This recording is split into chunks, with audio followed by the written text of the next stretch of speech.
First question, favorite focal length? Oh, well, that also depends on the sensor. So okay, fair enough. I am shooting on a Super 35 sensor, probably the 27. Okay. If I'm shooting on a full frame, then like a 35. Okay. Yeah. Got it. Yeah. Those are probably, those are my two favorites. I don't know. I like a lot of different focal lengths, but anywhere from 27 to like 57, or even the 65. Yeah. Yeah. I love the 65 macro Cook anamorphic lens. Is probably my favorite lens I've ever put on a camera.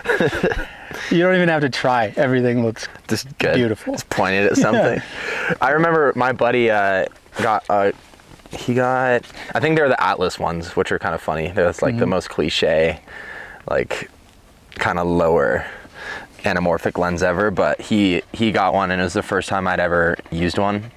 And we just had it in our living room, and we had like just some nice warmer lights, and we were just pointing it at them and like getting flares and stuff, and you're just so stoked using an anamorphic lens for the first time. But yeah, I'd love to get like a budget one, but the budget ones just aren't the same as the nicer ones. Yeah, you gotta use the nicer lenses. I haven't used the Atlas lenses. The only anamorphics I've ever used are the Kawas, and then the Cooks. The Cooks, yeah. They're pretty much my favorite lens for everything. Well, not everything, but they're my favorite lens. Just they have a lot of character and imperfections about them. Yeah. When you shoot circular versus anamorphic, like how do you kind of decide? Almost always shoot spherical lenses over anamorphic. Not circular, my goodness. But because anamorphics they have a very distinct style. So some people shoot anamorphics and then actually create frame lines at it for like 2:1 or 16:9, and they know that they're going to crop off the edges. So I'm just like, why would you do that? That's where all the cool stuff happens. Yeah. Isn't that the point of the lenses? Yeah. But some people just do that to get as much character out of them. In The Tourist, it's a series. Bless you. I think on HBO with Jamie Dornan, the actor from 50 Shades of Grey. Yeah. It sucks because if you're an actor in 50 Shades of Grey, you're just going to be the actor from 50 Shades of Grey. No, you're never not the actor from 50 Shades of Grey. He's like, no, I'm the actor from Belfast. Yeah. No, you're the guy from 50 Shades. Yeah. No, but he's the actor in The Tourist, and the DP did something interesting. So like, the output was 16:9, so he created frame lines, and he would use the most interesting part of the lens. So he'd like frame just something on the left or the right, and then he'd create his frame lines in his monitor just to know that that's where he was going to crop it. And so when he was shooting, he'd frame everything so it'd be in the most interesting part of the lens. And I'd never thought of using anamorphics in that way, just to get the character out of it, but only use the part that has the character instead of right in the center. In the center, yeah. Which is what most people do. Yeah. Yeah, lenses, it's fun like to see people innovate with like crazy weird tech, like putting floss and like fishing line in front of the lenses, and like we talked about Vaseline or like things that you do. Yeah. To like modify the character and change it up. Because after a while you use all the lenses or a lot of them, and you're like, how else can I like change things up and make it look unique? Oh yeah, you can use all kinds of stuff, like saran wrap over your matte box on part of it, or like, Vaseline on a flat, or just grease on a flat, or prisms or broken glass, or broken glass. That's cool. Yeah, I've taken flats and just cracked the glass. Okay.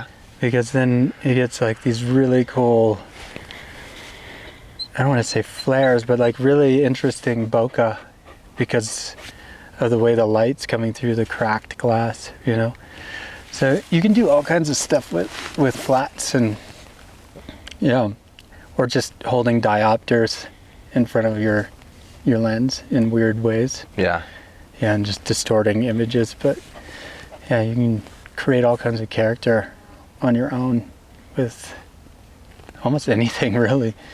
Yeah, even taking gels, you know. Okay. From lights? Yeah, Yeah. like little ND filter gels, you know, that you would put on a light, or like CTO or something, but you can cut little patterns out of it and put it right in front of the lens. Yeah. But when that's out of focus, it has a really interesting look to it. Yeah. You want to talk about who this is real quick? Oh yeah, this is my dog Billy. Hi, Billy. Billy Butterstick Murphy. Butterstick. He got the nickname Butterstick because when he was like a tiny little puppy, he jumped up onto our kitchen table and ate an entire stick of butter. And now if he smells butter anywhere, he's like, there. He's trying to get at it. Yeah, and most recently I left it out on the countertop, and he found out he could jump up onto the stool and then up onto the countertop to get the butter. Well, it's nice to meet you, Billy. Yeah, and as you can see, he does not settle down. He's a little alien, dude. Yeah, He's just mobbing around. Yeah, if he's in the mountains, he just wants to be going all the time. He's like you. Kind of. Yeah. It works out. Oh. Do you want to give a little short, do you have like a, so if someone's like, who are you? What are you about? Do you have like your little pitch that you give people? Not really. That's good. I would have a really hard time talking about myself because, well, I used to be really shy. I'm a lot less shy, but I'm also, I wouldn't use the word humble, although I just don't like that word.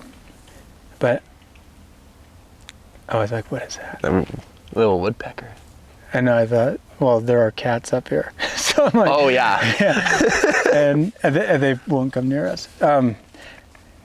Yeah, just, I wouldn't use the word humble. I don't like that word, but yeah, I just don't like talking about myself too much. Really, usually. Well, unfortunately, that's what we're here to do today. I know. Yeah, but I am a human being. Okay, good start. So I'm one of those guys. That's good to know, hopefully. Human being trying to be humane, and I don't know, I enjoy shooting photography, and I'm a cinematographer. I don't like saying I am a cinematographer, I am a DP, because like really I'm not that. That's something I do, you know. Yeah, I don't even know how I would ever describe myself. Mm-hmm. Just a person that tries to be kind to other people, I guess. But yeah, I enjoy being a cinematographer, and I love shooting images, whether that's on a stills camera or, you know, motion picture camera or motion picture film camera, you know. All of the above. I enjoy it all, but I'm a father and a husband, so those are things that I am. I know that probably sounds weird. I'm just like, yeah. No, I think you get to a point though where that changes. That it goes from like, oh, who are you? Well, I'm a cinematographer, I'm a director, I'm a filmmaker, and then it's like, no, I'm a human who tries to be humane. Yeah. Well, and I like shooting images. Yeah. It's not who you are. It's like what you like to do. Not to get deep already, but no, I mean, who I am is like just like this interaction right here. Yeah. You know, it's like I just enjoy being around other people and having experiences with other people or just by myself, but I'm just a person existing on this planet. I don't know, it's really hard for me to actually think about, because I used to think about myself in the terms that, no, I am a DP, I'm a director, you know, and it's even on my website, director and cinematographer, but I still feel weird about putting that on there. But when you have agents telling you to put that stuff on the website, then you're like, all right, whatever you say, yeah, they're the ones, you know, trying to help you get jobs, whether or not they help you get jobs. So I feel like jobs come naturally anyway. But, yeah, I don't know. I've always had trouble with that, so I'm sorry I did not answer that very well. No, it's interesting because in college I was taught to You need to have a 2-minute pitch and a 30-second pitch, a 30-second pitch, a minute pitch, and a 2-minute pitch, and you need to have them all practiced and like be ready. So if you have a short interaction with someone, you can quickly and concisely describe who you are, what you're about, and what you want to do. So you're not like wasting their time. Wow. Which is interesting. I don't really like that. Yeah, I don't either. I don't think it kind of like you said, it's like inhumane. Yeah. Like dehumanizes people just down to what they do, not who they are. I don't think people hire you if you come in like that. Yeah. You know, like people hire you or want to work with you or want to be in your presence if you're just a good human being, you know? Like I recognize that about you. And after having coffee with you guys, you and Juliet, I was like, oh, these guys are great, you know? I would definitely introduce them to other people. Well, thank you. You know? Yeah. That's like, I mean, I've really not seen any of your work. I just suggested you for a job, you know? I'm like, hey, Tyler, hire this guy, you know? Because, I don't know, you're passionate about what you do, but I think other things are more important than that. Yeah. Yeah. Good attitude. Just being a good human. Just being good to people and doing things that are like following your heart, truly following your heart.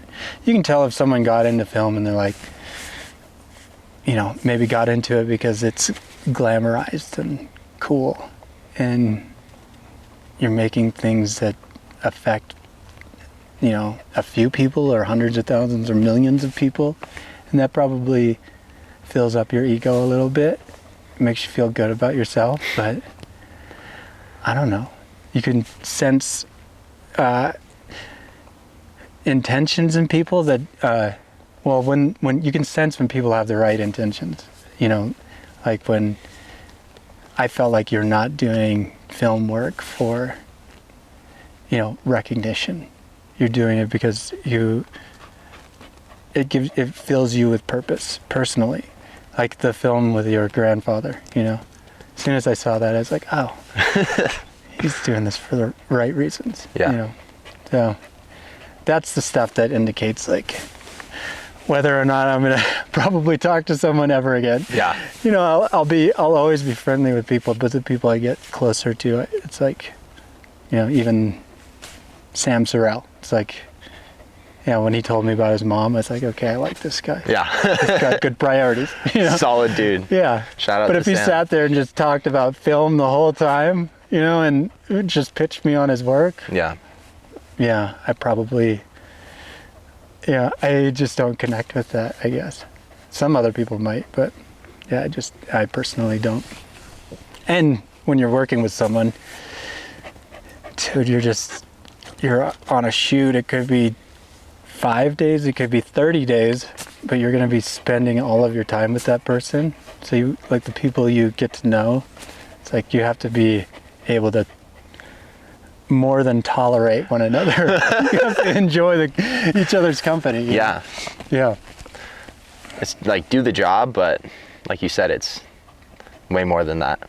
Which is really cool to find out because like I'm kind of coming into this industry and learning how it all works, and that being a main component of why people get hired or why they don't is like really good.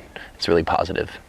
It's not just like how good of a DP are you or how good of a producer are you. It's are you a good person?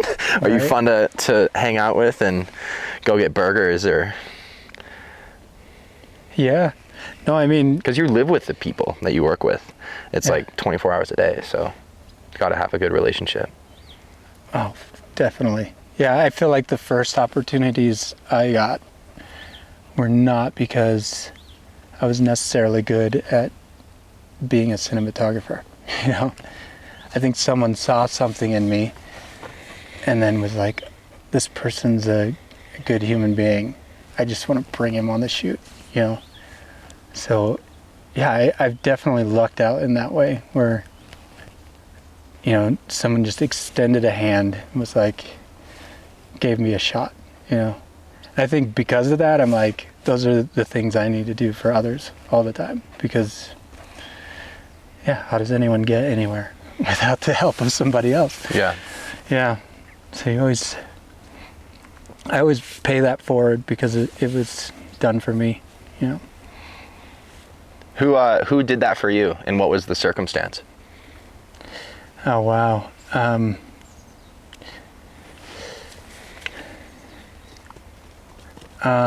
mean, this will be a roundabout answer. Yeah, I really didn't have anyone doing it for me at first, and I did well on my own. And then my work was seen, and I was hired because of my work for like Red Bull jobs. And I liked them. It was like working with Travis Rice and Kurt Morgan on the snowboard films, and I enjoyed that work. I enjoyed it because it was like adventurous, right? Yeah. And it was really cool, and you got the recognition out of it for the wrong reasons. You know, I enjoyed it for the wrong reasons. And then I randomly had a friend, Keena Pickett, who was like, you should meet my buddy Jimmy. You guys would be really good friends, you know. I didn't know much about him. And we just went to his house in Jackson and ended up hanging out all night long till like 3 a.m. Became buddies with him the next week. He was like, I'm gonna come to Bozeman and visit you. And then next week he came to Bozeman, hung out, and then within you know a couple weeks after that, he had a job for Canon because he's a Canon ambassador. Obviously, this is Jimmy Chin. Yeah. And he was like, he had someone already directing and shooting it for him, but he's like, hey, maybe I'll try and get you on this job. He's like, you should just come shoot this for me. And he brought me on this Canon job, and I felt like way out of my depth, you know. I'm like, I should not be the guy doing this, you know. And you know, there I was shooting this thing, super nervous the whole time, but he believed in me and like continued to give me opportunities, you know, and still to this day does. And I feel like I've never believed in myself, and now I'm like starting to. But when someone sees that in you, and he could hire anybody he wants, you know, like it makes you feel like you have something to give, you know, at least. But it's just without someone like that giving you the leg up, and also him giving me other introductions to other people, like I don't know if I'd be where I am today. It's hard to say. You know, I would work hard and hopefully get there, but yeah, he really gave me a hand up. Another person was Jacob Rosenberg, and another person was Ty Evans. Yeah. Ty Evans took me on a shoot to go film Spike Jonze film, you know. For like Spike Jonze makes these skateboarding films, and so yeah, Ty just was like, you should come on this whole film trip with us. You know, I felt more comfortable with that because it was skateboarding, and I grew up shooting skateboarding. Yeah. But we're gonna have a panting dog. It adds. Same with the woodpecker. Yeah. It adds a little texture to everything. Yeah. Seriously though, it is. That's why, honestly, why I don't like studios is it feels really stale. Yeah. No. And I like the depth that you get from. Also, like being here, you get a different feeling than you are sitting in a studio with headphones on. Yeah, but to finish that thought, like, yeah, it was kind of like this domino effect where Kurt Morgan introduced me to Ty Evans, and Ty Evans introduced me to Jacob Rosenberg, and Jacob Rosenberg took me to a shoot in Hawaii, you know, and all of these things kind of just added up, you know, and I felt like it was never because I was just like exceptionally good. I think Ty saw maybe Ty saw it because he saw the skateboarding reel I put together that I'd shot on the Phantom in the red, and he'd never seen that. And he was like, oh my God, what camera did you shoot this on? I told him. He's like, you own these? He's like, come shoot this with us. So part was because I was shooting with something Phantom, that in skateboarding, people were not shooting on. Like, Billy, come lay down. Lay down. Yeah, I was shooting on cameras that people were not, they were not shooting on the Reds at the time. They were not shooting on Phantoms at the time. And was it all just like fisheye HVX, fisheye, yeah. yeah, long lens. Classic. Yeah. So, yeah, I'd bring the cameras with me and we'd shoot some cool stuff. And I shot on a movie called Pretty Sweet, which it's pretty sweet. And a lot of it was actually shot in Montana. Really? We shot a bunch of like little character vignettes here in Montana and then some at my family cabin. And yeah, Corey Kennedy shooting guns, like Elijah Burrell. And, yeah, it was super fun. Raven Tertier. Yeah. It was Sean Malta and Mike Moe and all the guys. They were just all out here. It was like an experience of a lifetime. It's like you grow up as a skateboarder. You know, I was like, these are all my heroes. You know, Ty Evans was like a hero. Now here I am, like, just making a film with him. With him, yeah. Know, I'm like, and now he's like a super good friend of mine that I talk to all the time. So, yeah, the better a person you are to people, like, and you create longevity in your relationships, I think that's what takes you places. But yeah, I'd say Jimmy was like that first person that gave me that. I have hair all over me. Yeah, Jimmy was the first person that gave me that kind of hand up. Yeah. You know, like, here, let me pull you up. So, and you're like, thank you. yeah, I still have never told him that. Oh, really? Yeah. Yeah. I should. Maybe, yeah. I wrote him a letter and never sent it. Oh, really? I should send this to Jimmy. Yeah. Yeah, I feel embarrassed to send things like that to people. Why? I don't know. It's still like that shyness or that insecurity. I still deal with that a bit. Yeah. Yeah, and that's the thing in in the camera world where it's like the imposter syndrome, you know, like I shouldn't be here. I'm not good enough. Yeah. You know, I'm always telling myself that. Yeah. And then last week it's like you get all these compliments when you're on set and you're like, maybe I'm good at this. You know, maybe I know how to light things. Maybe. After this many years. Dude, I don't know that it'll ever go away. Yeah. Well, I think that's good because, like, I mean, you said you don't like the word humble. And I want to come back to that because I'm curious why you don't like that word. But it's just interesting. Well, I think, well, I don't know. I don't like the word because people like overuse that word or they have the desire to become humble. And sometimes I think it's maybe because it's like optics, like people want to be perceived that way. Which is ironic. Yeah, because that's like the opposite of humble. Yeah. Yeah. So I think I got just tired of the word rather, because yeah, to really be humble, you have to find like really deep humility. And I didn't feel that until I failed really, really hard in life. And that was because I was totally the opposite of humble. You know, I was like super greedy, super driven, only cared about like my profession and the status I was trying to achieve in the film world, you know? And that was like the opposite of humble.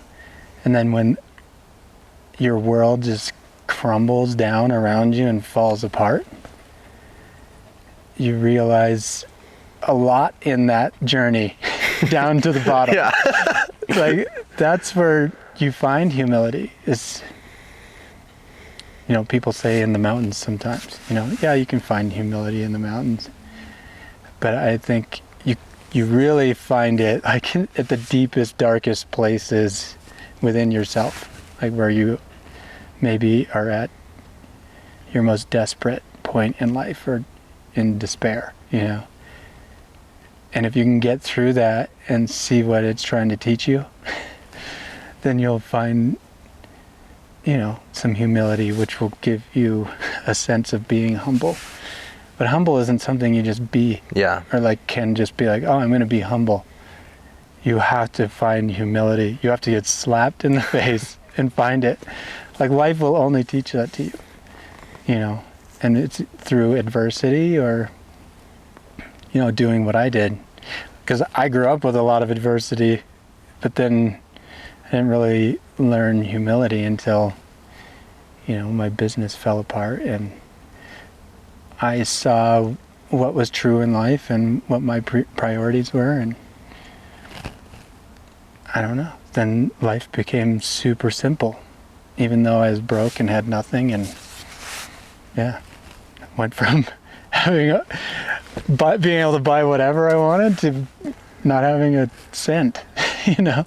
So, yeah, I think that'll teach you humility and how to be humble. But yeah, I don't think people can just be humble, you know? Maybe they can. Maybe I'm totally wrong. I was not a person that could just be humble, so I didn't like that word, really. I think it's something to be learned. It's not something to be. Yeah. I think you can you can achieve humility, but you can't decide to be humble.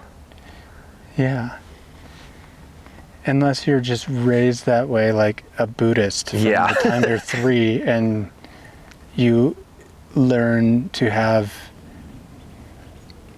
like extreme gratitude. It's like that's hard for me to say. I know I'm like getting, but dude, that's like the root of it. You can't be humble without having gratitude for everything on this planet, everything in this universe, like just life itself. So that's where you'll find it. But you got to find the gratitude first. And sometimes you have to fail really hard to find that. But yeah, I had to do that. But I feel the gratitude all the time. So yeah, I guess that's more real to me than the word being humble. Yeah. Yeah. Can you be gracious and can you have gratitude? Then you know that you can be humble. So yeah. So it sounds like your story, you kind of went from this place of adversity in your childhood, and dealing with that adversity led to a hard work ethic, and that hard work ethic led to the amount that you work, and then that kind of built up to that one point, and then you learned from it and came out of it. Oh yeah. Yeah. It seems like you put it that way, it's like, yeah, real easy path. Very summarized. Super simple. Yeah. 44 years. Yeah, but yeah, I mean, that was the path. Like, yeah, I grew up in to make it not such a brief history, you know, I grew up most of my life in Great Falls, but yeah, in a broken home, you know, and Great Falls, Montana. Yep, grew up in Great Falls, Montana. My mom had miraculously moved my older sister, and I was pregnant, or she was pregnant with me at the time, but she moved us from the Philippines to Montana. And this was like the only place that she could go because my dad was in jail in the Philippines and his mom and dad were here. So she got a hold of my grandparents and moved us to Montana. Barely could speak English. Just was like, I'm moving to this place I've never heard of or seen because, I mean, at that time, no, like, it's not no Yellowstone. Yeah, there's no way of doing research for my mom. She was just like, I'm going here. Yeah. And I'm taking these kids and going to provide them a better life. And what year was that when she came to Montana? That would have been 1977. Okay. Yeah. And a lot different back then. Yep. And then had me. I was born in Missoula, and then when my dad finally arrived here, he moved us to a farm. And my more formative years, I grew up on a farm outside of the Bob Marshall Wilderness. And I don't know, life was really good back then.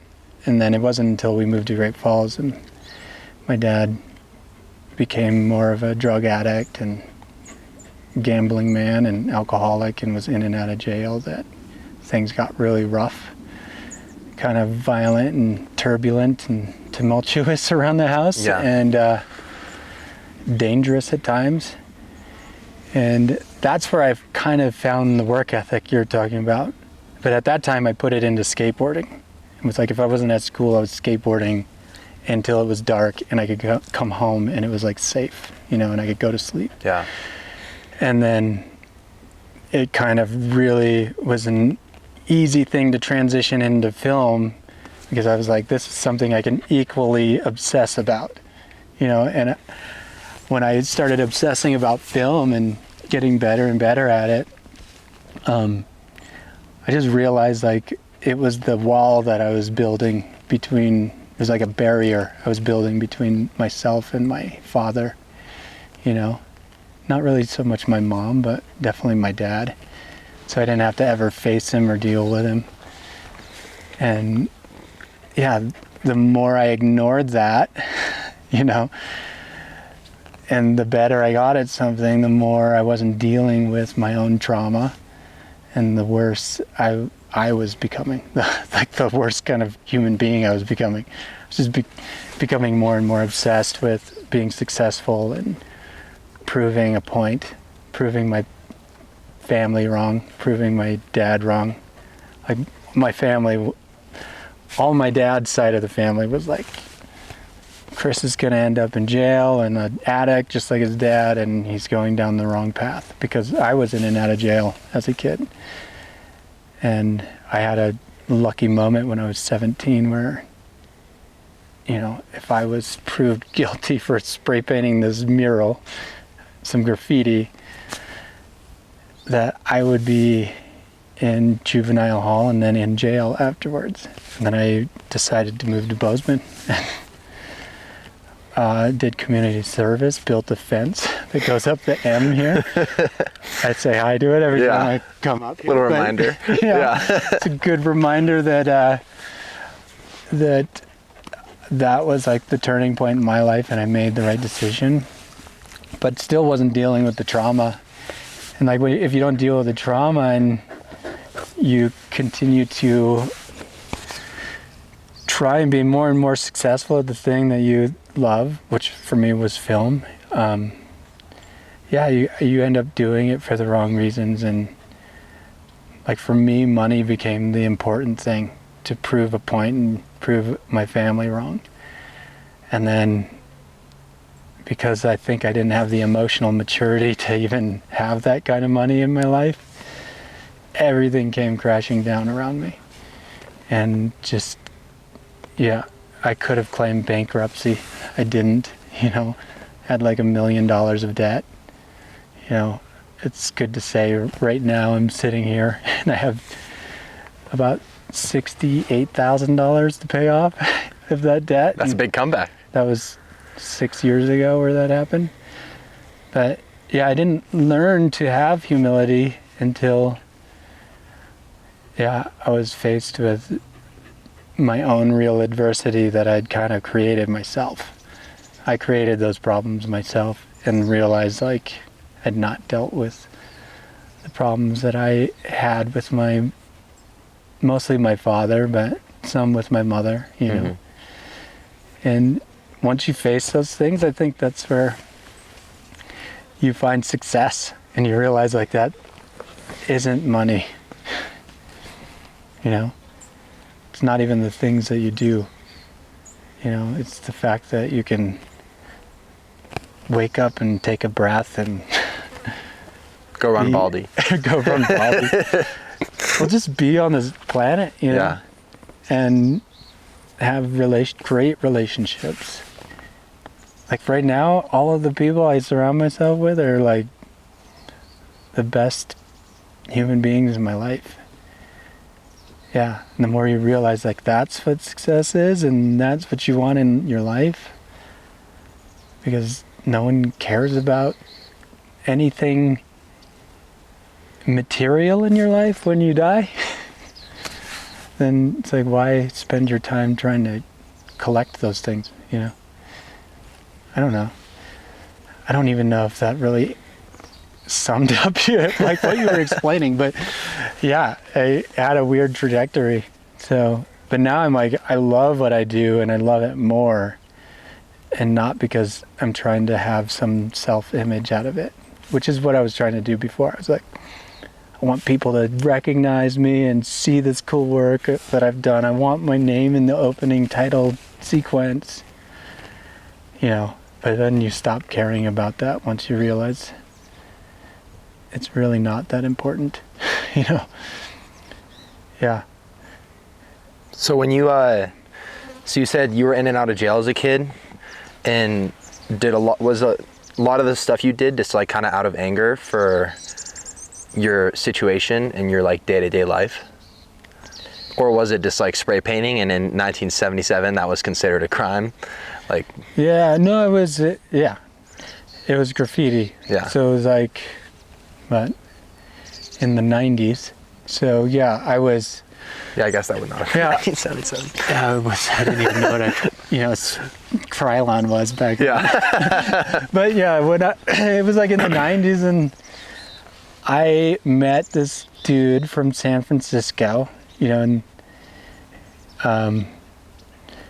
he was like another Asian kid, and his name was Dean Kurt.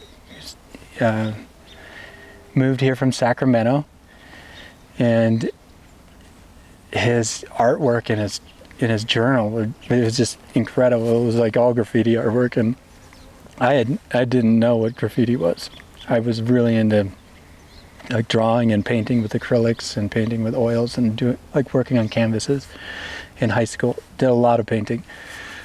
And then, yeah, he showed me this other outlet, and I liked it because it was thrilling and criminal, and you were on these missions at night and scouting these walls or rooftops or billboards or whatever they might be. Yeah, and you knew you could get in trouble. And I liked the feeling of doing something bad. Yeah. I don't know that it was like that bad, but I liked that it felt against the law, and I almost felt like a rebel, But yeah, there were consequences, and so when you'd get arrested for that, it was like, my mom wasn't too proud of me having to come pick her son up from jail, But I also just kept doing it because I really liked putting murals up on the wall, and then, driving around or seeing it, and then you'd hear kids talk about some piece of graffiti they saw and you're in high school, and you're like, that's mine. That's mine, yeah. And no one knows, like, I did that, The vigilante. Yeah, but it felt, I don't know, there was like some kind of reward in painting it, like painting these murals. And then I started, like the time I got like really like busted when I was 17, I like sketched out this massive mural. It was like letters and like character drawings that were 8 feet high. We needed like ladders to paint it. Wow. And I like assembled a crew to help me paint it because I needed people to fill in the solid colors, where I would just they'd get the foundation going and I'd do all the finishing. But they were all great artists themselves, and they were going to help me put up this massive mural. And we were almost finished with it, and then I see a flashlight in the distance, and then I see another one, and I see just tons of them on the horizon. Yeah. And I was like, yelled, cops! Like everyone run, I see my friends start running. I see one of them, Matt Donlin, he gets hit across the face with a mag light. What? And knocked out, yeah. By a cop? Yes. Wow. And then I was like, I'm not taking that chance, and ran and hid in a ditch. I was the last one they found. And we all went to jail, and then they interrogated all of us. And then when they interrogated me last, they said, your friends are saying that this is your artwork, you're the person behind all of this, and that you just brought them on board to help you paint this. And they had documented years of all of my murals, so they had all these Polaroids in front of me of all of the murals I had done. So part of me was like really proud of seeing that. You see all your art, you're like, that's my portfolio, actually. Yeah, and then part of me was like, that's a really this is a lot of trouble I could be in. Yeah. And so I just didn't say anything. And I knew, like, if I turned 18, which was like a week later, and I could not say anything, I would get out of it. And so I didn't say a word, just pleaded the fifth, you know, and they couldn't get a court date before I turned 18, and so I was like let off. Wow. And I had a judge talk to me and was like, he knew I was like getting off, you know, for a lot. My friends had to pay fines, and then there was an article published on the front page of the newspaper with the mural on there, and an interior designer saw it and hired me. What? Paid me $28 an hour to paint a mural for the Pizza Hut Corporation, and I hired my friends to help me paint it to pay for their fines. Because I was like, crazy. I owe this to them, Yeah. and I won't make a cent from this, but we'll all like walk away Even. yeah. What? Except for their criminal records. Yeah. Yeah, so, That's so insane. I did that, and then Got a job from it. yeah, and then that's when I decided to move to Bozeman and take the community service and try and like do what was right, you know, because I had done something wrong.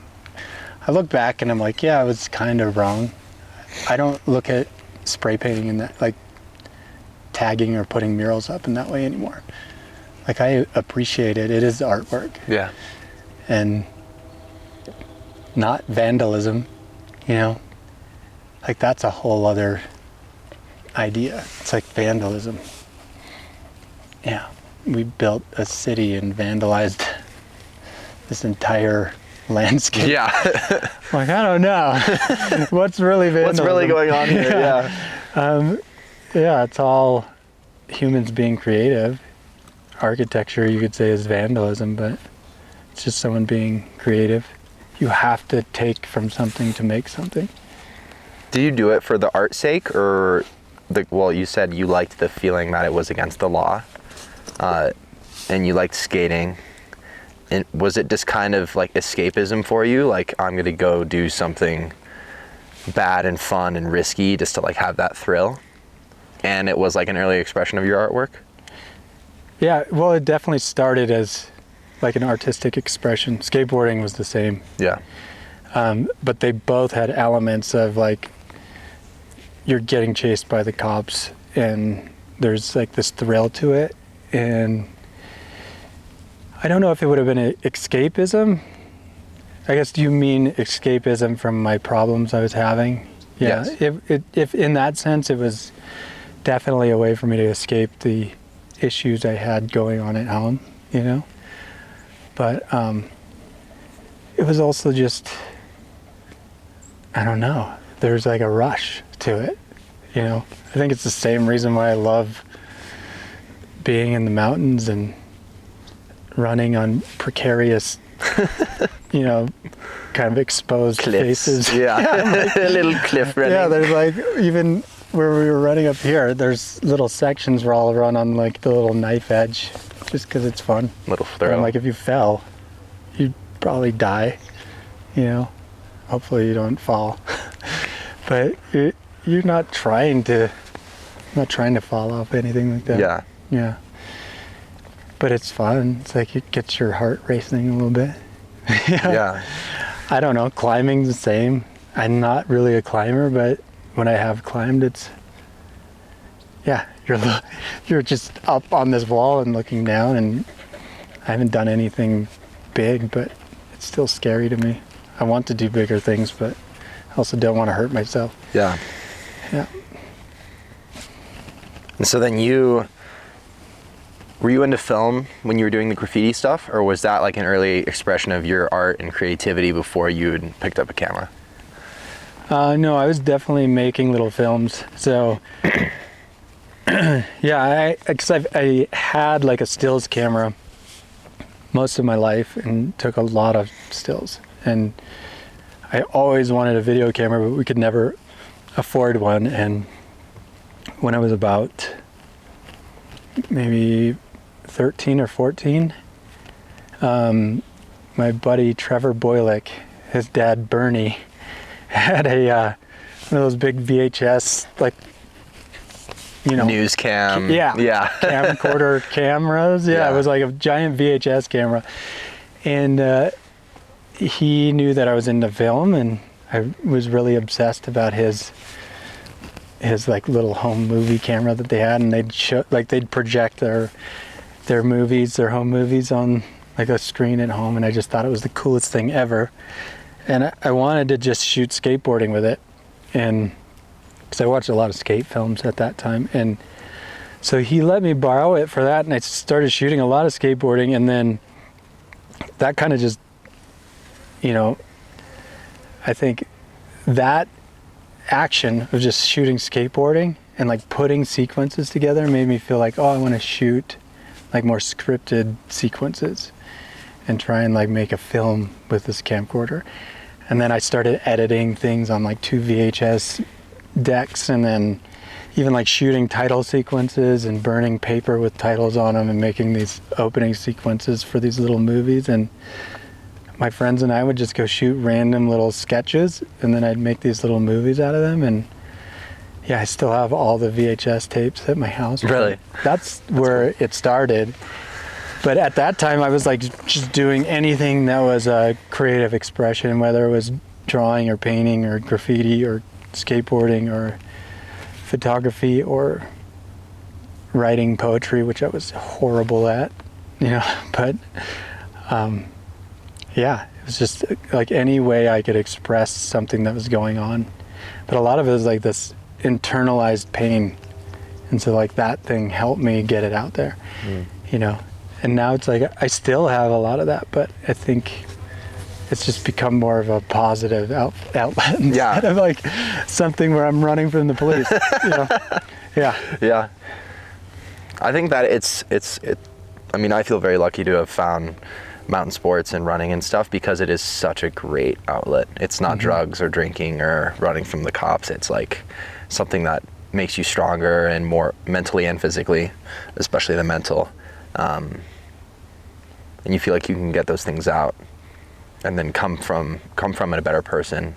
It was funny, actually. I was talking to a friend of mine the other day, and he was talking about how going into the mountains actually makes you a better person, because you become more calm and you feel like you've gotten a lot of what you needed to out that you wouldn't have been able to before.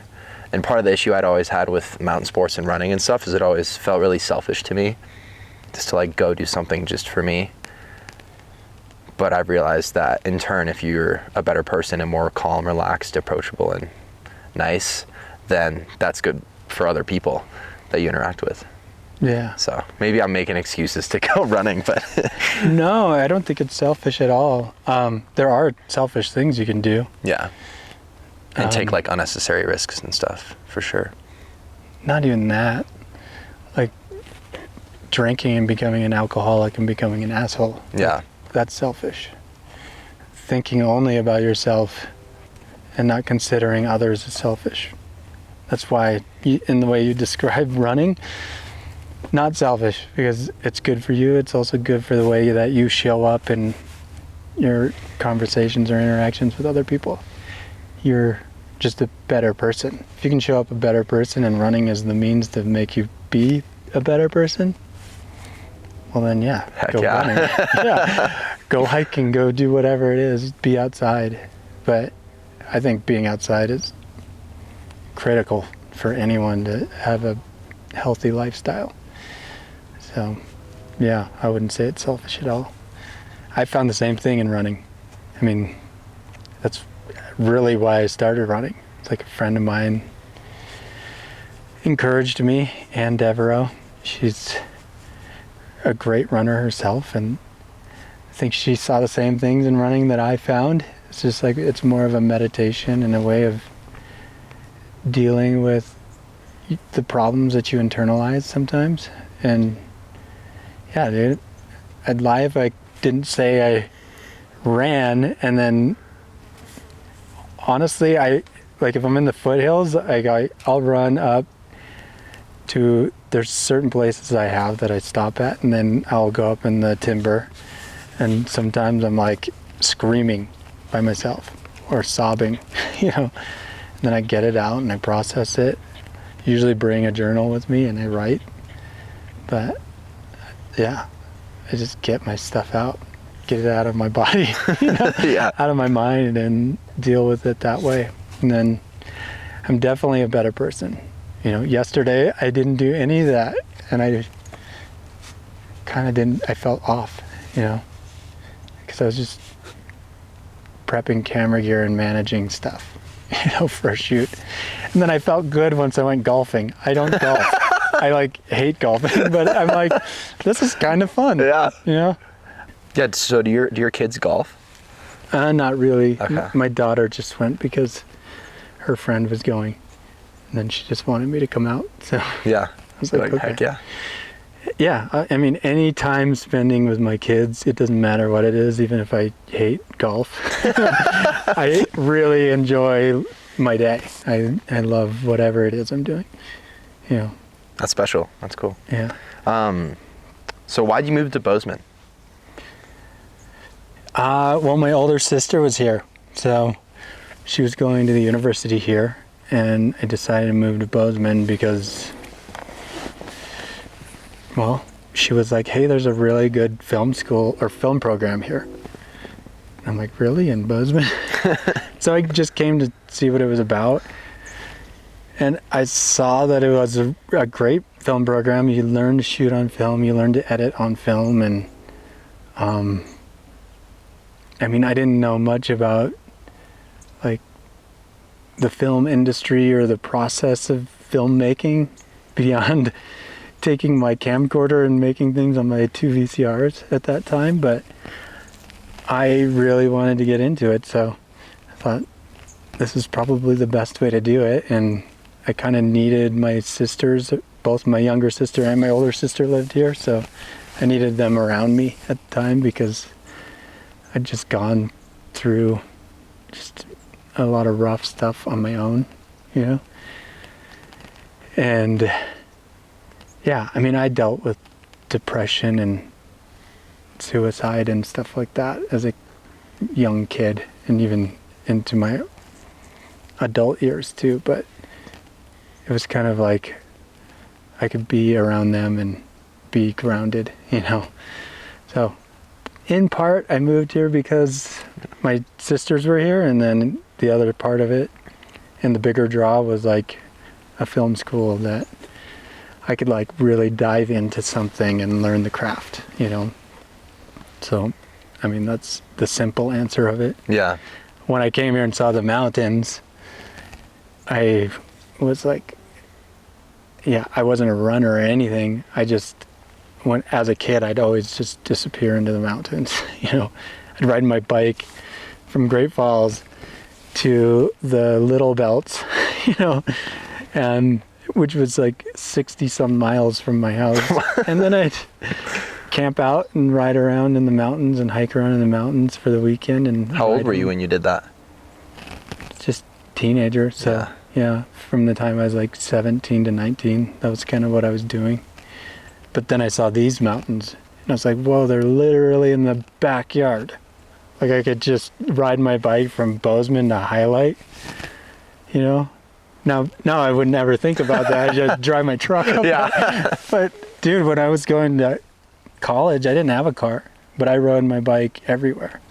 So it was like, I never thought of it. I never thought anything of it as like the comparison from riding from Great Falls to the Little Belts. It's like, yeah, 68 miles or 60 some miles. That's way less than, that's a lot more distance than whatever going it to is. Highlight, yeah, you're like, that's a breeze. It was a breeze, yeah. I'd just cruise up there. I'd have my like little 3.5 day pack. Little, it was a big one. Yeah. And then I'd just, you know, make camp up in Highlight and cruise around, you know, for the weekend. It was fun. Just do it by myself. Yeah. And what year were you here then in going to MSU? Yeah, that would have been 2000. Okay. Yeah. And what was going to film school like at that time? Do you feel like you learned a lot, or? Oh, I learned a ton from film school. Yeah, I think, and I had some great professors, had some mediocre ones. Yeah. Like we all do. Yeah, but no, I learned a lot. I don't think I applied myself as much as I could have. A lot of it was because I was like really introverted, really shy. And like I said, I was like going through a lot of depression stuff at that time, so I had a hard time like connecting with other people. And in film, you have to like work together. Yeah, so I think I was kind of prohibiting myself from like seeing my full potential at film school. So I don't know, but I mean, learning to shoot on film and cut like on a Steenbeck and really cut film together, like that taught me a lot in itself. And then just having certain professors like encourage me in the ways that they did, like Walter Metz or Cindy Stillwell. Cindy Stillwell was one that saw that I had kind of like a, I hate to use the word gift, but she was like humble. She's like, you're good at documentary, you know? Because I took like a independent studies class with her over the summer. I just wanted to take one class, and she was like, and that class happened to be a documentary filmmaking class, and I was like, oh, I'm going to make a film about skateboarding called Social Contrast. And in that film, I would go to all the spots in Bozeman where I knew someone would come and kick us out, yell at us, threaten to call the police, and then in that moment of their anger, I would try and calm them down and ask if I could interview them.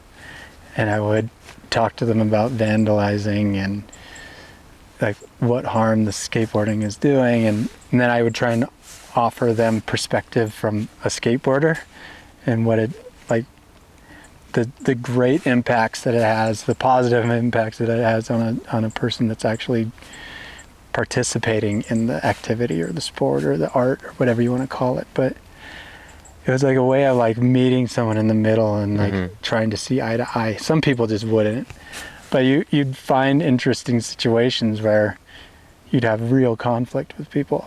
And so like the title of it, Social Contrast, to show that contrast in our society, you know. And did you change anyone's perspective? Yeah, I think so. Yeah. Yeah. And I don't know where that film is anymore, but I'm sure No Vimeo link anywhere? No, it was like an extras on a DVD. So I made a skate film for World Boards, this local skateboard shop, snowboard shop here. And I asked Jay Moore if I could put it in the extras on the DVD. Yeah. Just so that people could watch it. So it exists out there somewhere on a skateboarding film called The Great American Zoo, but you can only get it on DVD. So someone be really motivated. You have to be motivated. You have to have a DVD player. Yeah. Yeah. So long ago. That's cool. You got it on the extras of a skateboard film. Well, I thought it was cooler than skateboard film, although the skateboard film's cool too. And then you can actually see me skateboarding in that film because... Do you have a part? Yeah, I was like on the path of becoming a pro skateboarder at one point. And I just, there was a point in time where I decided it wasn't for me. Yeah. What was your path like, and what point did you decide it wasn't for you? Yeah, well, I mean, really, Jay Moore at World Boards kind of, if there's another person that gave me a hand up, it was him, but in the skateboarding world. Because I was like a poor, like our family is really poor in Great Falls, and I couldn't afford shoes or skateboards or anything. I had a job, but it was like you'd make money and have to pay for your own food. Yeah. And stuff like that. Skateboards. Like, yeah. But he was able to give me free stuff, and then, well, the shop sponsored me, and then they ended up getting me sponsored on like real companies, and Jay encouraged me to go enter contests, and I went and entered my first AM contest, even though I wasn't an AM, and made up all these sponsors that I was sponsored by, but I wasn't, you know. And I entered this contest and took 8th, and I think people are like, who is this guy? Who's this kid? And then right after it, one of the reps from S Shoes, he just came up to me and asked me if I had a shoe sponsor, and I was like, well, I'm not actually sponsored by anybody. And then I yeah, I got my first few sponsors after that contest. So it was kind of that. It was like entering contests and taking that path to becoming, like going down that road of becoming or wanting to become a pro. And then I think I had the epiphany that that wasn't going to happen for me. And I'd taken first in a couple of these Vans contests. So Vans put on this, I don't know what the name of the contest is, but they had a traveling contest. I ended up taking first in a couple to place in the final one, which was in Phoenix, Arizona. And I got to Phoenix, Arizona, and there were like actual skateboarders that I see in actual magazines. Yeah. You know, and now I'm competing against them, and I ended up placing like 11th. But then I was like looking at the top 3 guys, and I'm like, those guys are barely making it by. Yeah. You know, and I was also going to film school at the time, so I'm like, So this was in college? yeah. I was like, could I just enjoy skateboarding and focus on film? And the answer was clear to me. It was yes, and I decided not to skate it. Well, I decided not to pursue being sponsored anymore, although people still like gave me free things. I still get free skateboards and stuff. Really? Yeah, but That's awesome. I'm connected with friends in the industry still, but they'll help me out. I'd rather just buy stuff, but yeah, I don't really go through many skateboards these days. Yeah. So yeah, I just really gave it up because, well, you only have time for one thing in life to do it really well, and for me that was going to be film. So, and I'm still trying to do that. Yeah. You know? It's like that's not an easy thing. It's really, really hard, especially if you choose to live in Montana. Yeah. Yeah. It seems like you've got it somewhat figured out, though. I mean, to a certain extent. I feel like no one can ever really figure it out completely, but... So you were a professional skateboarder, and you decided to quit and go full into film. And was that kind of where you started that upward progression of getting super, super, super into your work? And did that happen after you graduated, or did you graduate? Or where did that kind of work obsession kind of begin? Yeah, no, when I decided to dive fully into film, it was like I was that kid that was, you know, in the editing bay. And when I say editing bay, like the Steenbeck cutting film together, like day and night, all day long.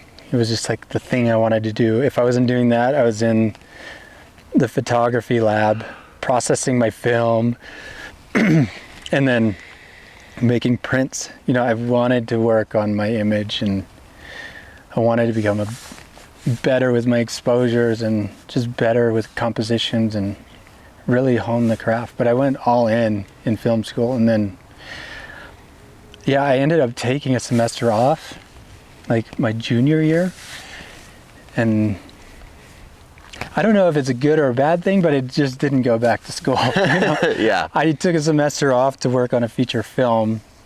My friend Audrey Hall, who's a fantastic photographer, she was like, you should come work on this feature as a PA, and it was my first time being on a set. Yeah. And I was a PA, and the first task they gave me, maybe it was a test to see if I would actually stay on set. Yeah. It's like, you need to clean this barn out, you know? The whole thing? Well, it was just the upstairs. Well, It ended up being the whole thing. But it was just the upstairs at first, and there was a layer of pigeon shit. Oh, yeah. That was like, I don't even know how thick. But it was the entire upstairs of, I think the name of it, the ranch was the O'Hare Ranch, but in Livingston. And I had to clean the whole thing out and just shovel pigeon crap out of there. And then I took a power washer in there and sprayed it and got it like super clean. And then did it to the horse stables downstairs.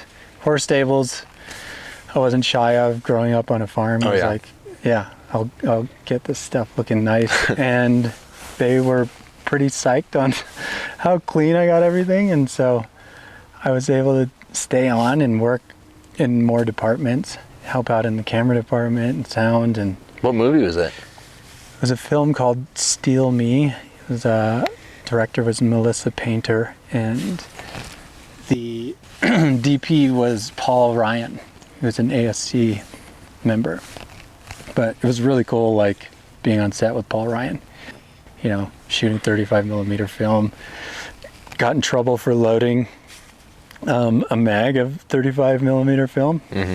Yeah, I was hanging out in the camera truck and was asking to see the little dark room where you load the film, and then the loader was like, "You want to load a mag?" I'm like, yes. Yes, I do. Yeah, and then the mag went out, and someone found out I loaded it. It came off the camera, and they're like, "Throw that away." Wow. Yeah. We're not using it. I understand now, but back then I was like really hurt. Yeah. Like if I was the DP, I'd have made the same choice. Throw it away. Like he's probably got his fingerprints all over that. Yeah. You know, there's probably hair all over the film or whatever. Yeah, you never know. How often do you shoot film nowadays? Oh, it's pretty rare. I have a film camera, but Which one? it's just a Super 8. Okay. But yeah. I used to have a little Bolex too. It's like you wind it up and you don't need batteries for it or anything. You can just shoot on it. Yeah. And it takes little 100-foot rolls, but I wish I had that still. Yeah. So I might get one, but I don't think I would buy a Bolex. I would get maybe like a SR3 or something like that. Is that a 35 millimeter? No, Super 16. Okay, got it. Yeah, Arri SR3, and you can over crank on it and put bigger mags on it. And yeah. But yeah, it's like you can rent them too, and film cameras are really expensive now. I wish I would have bought one like 5 years ago. Yeah, nice investment. When they were like 1/10 of the price they are now. So Yeah. yeah. Yeah, it seems stressful to like shoot. It's like on like a commercial set or doc or. Do you know any docs that have been shot on 35? No, not in 35. There's a lot that have been shot on 16. On 16, yeah. Yeah, and definitely back in the day, everything was shot on 16. But yeah, I have a friend that shoots a lot of like shorter docs on film. But yeah, I think he just shot one on 35, like a short film. I don't know if it was a doc though, but yeah, I'm not sure. Yeah. He pretty much exclusively shoots on film, which I commend because that's hard to do, and it's hard to find people that want to shoot on film, and yeah, and people that are, I think, disciplined enough to shoot on, like directors that are disciplined enough to shoot on film, because you have to know exactly what you want, and you have to have patience and not run into things, and you have to be okay with your day being a little slower, and the process being more methodical and thoughtful. You know, Yeah. film is not something you just run around rolling. Totally. You know? Yeah. Throw a 2 terabyte card on it and just go all day. Yeah, that's a problem with digital sometimes. Yeah. Yeah. It's interesting. Until I used an Arri on a doc set. Until I'd done that, because I'd always had a camera like this. Like this is a Sony FX3 for people watching, and just throw it in a backpack and have a massive card and just go all day. And the situation, or the camera never dictated the situation and the way that you shoot. I'd always just like adapted because it was small enough and nimble enough. But when you have so much gear, it totally changes the pace and, like you said, like the way that you shoot. And it's interesting that you say like the director has to adapt to the camera that you're using, because you're totally right. It dictates the feeling and of what you're capturing and how you do it. So Yeah. that's a The cool camera, insight. the tools, the crew. Yeah, you have to know that everything that you have at your disposal, you know.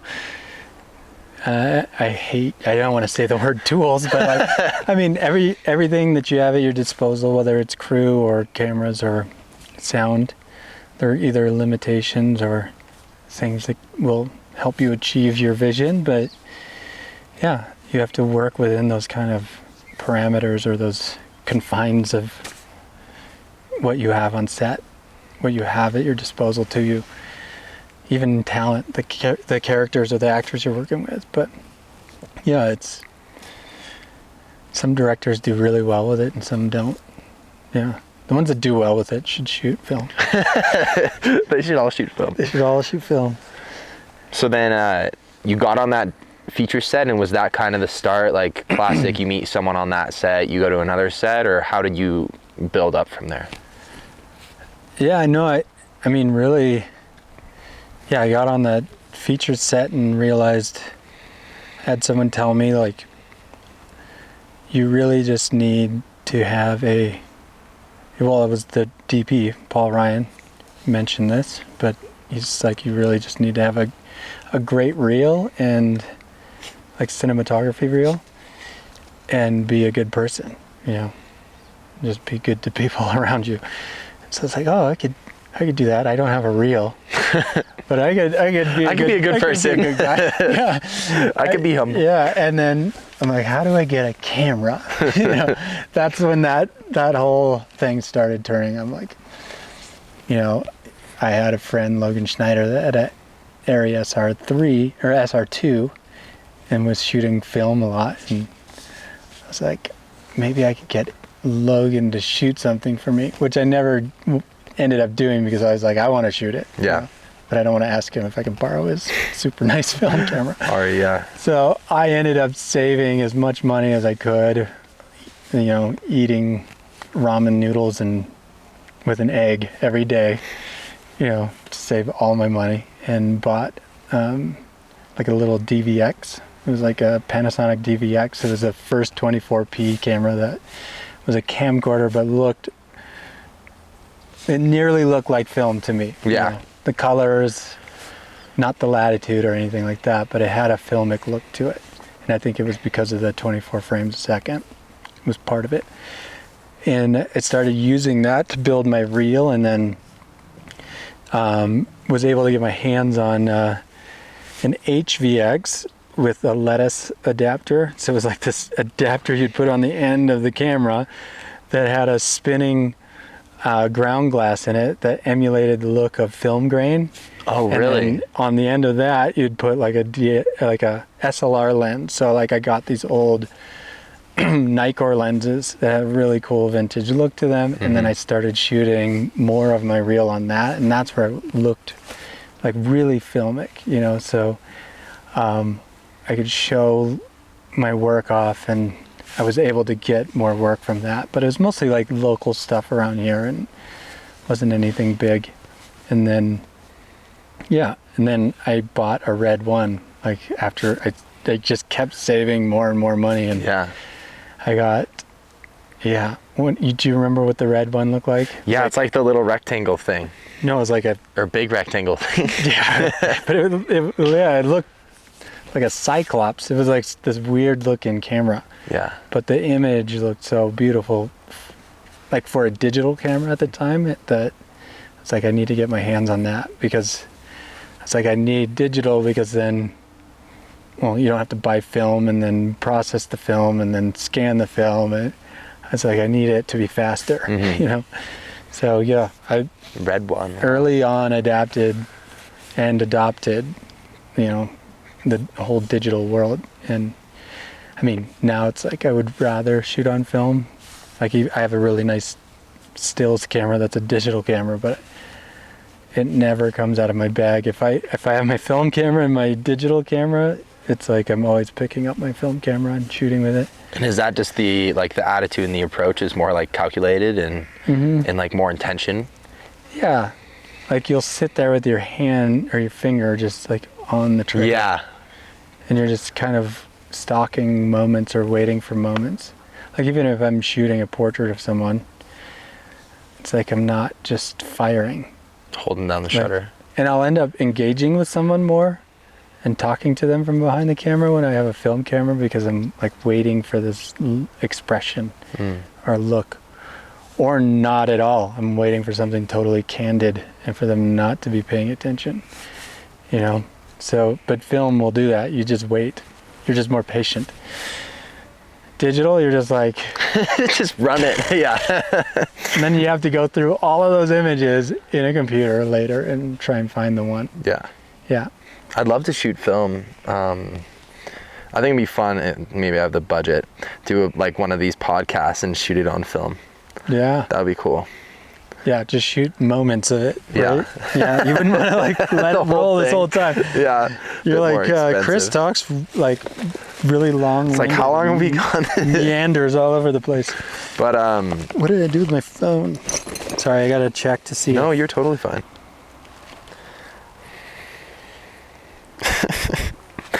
It's so funny when I do these podcasts. I always like,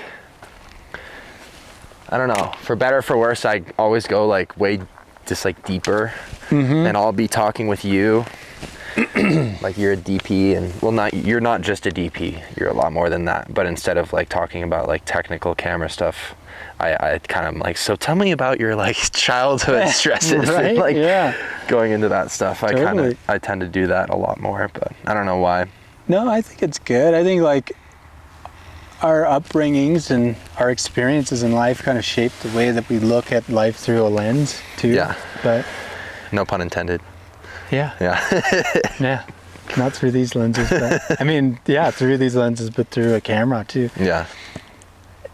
I think for me, like having gone through some adversity in my life, you know, and I've like barely told you anything, Yeah. but yeah, like our childhood was not easy. But it makes me really in touch with emotion and people's emotion. And I feel like I am able to connect with that through the camera, you know. And like even in these more recent things I'm shooting right now, which has a lot of, it's like really centered around trauma and people dealing with their trauma. It's like you think about the context of what's in the frame and how you'd frame it and what the language is, because you want to convey a certain type of emotion because you know like what someone's going through. You just think of different ways of framing because of your own emotions and your own experiences in your childhood, or yeah, you just look through a camera a little differently. I don't know, but I think people that grow up with I don't know if there's any such thing as perfect childhood, but maybe someone that grows up with privilege might, I don't know, they might not see like beauty in this burnt tree, you know? I have no idea. But like there's like, for me, that I always find a lot of beauty in the chaos or the like things that are painful or things that are tough or things that are like disasters, you know? Because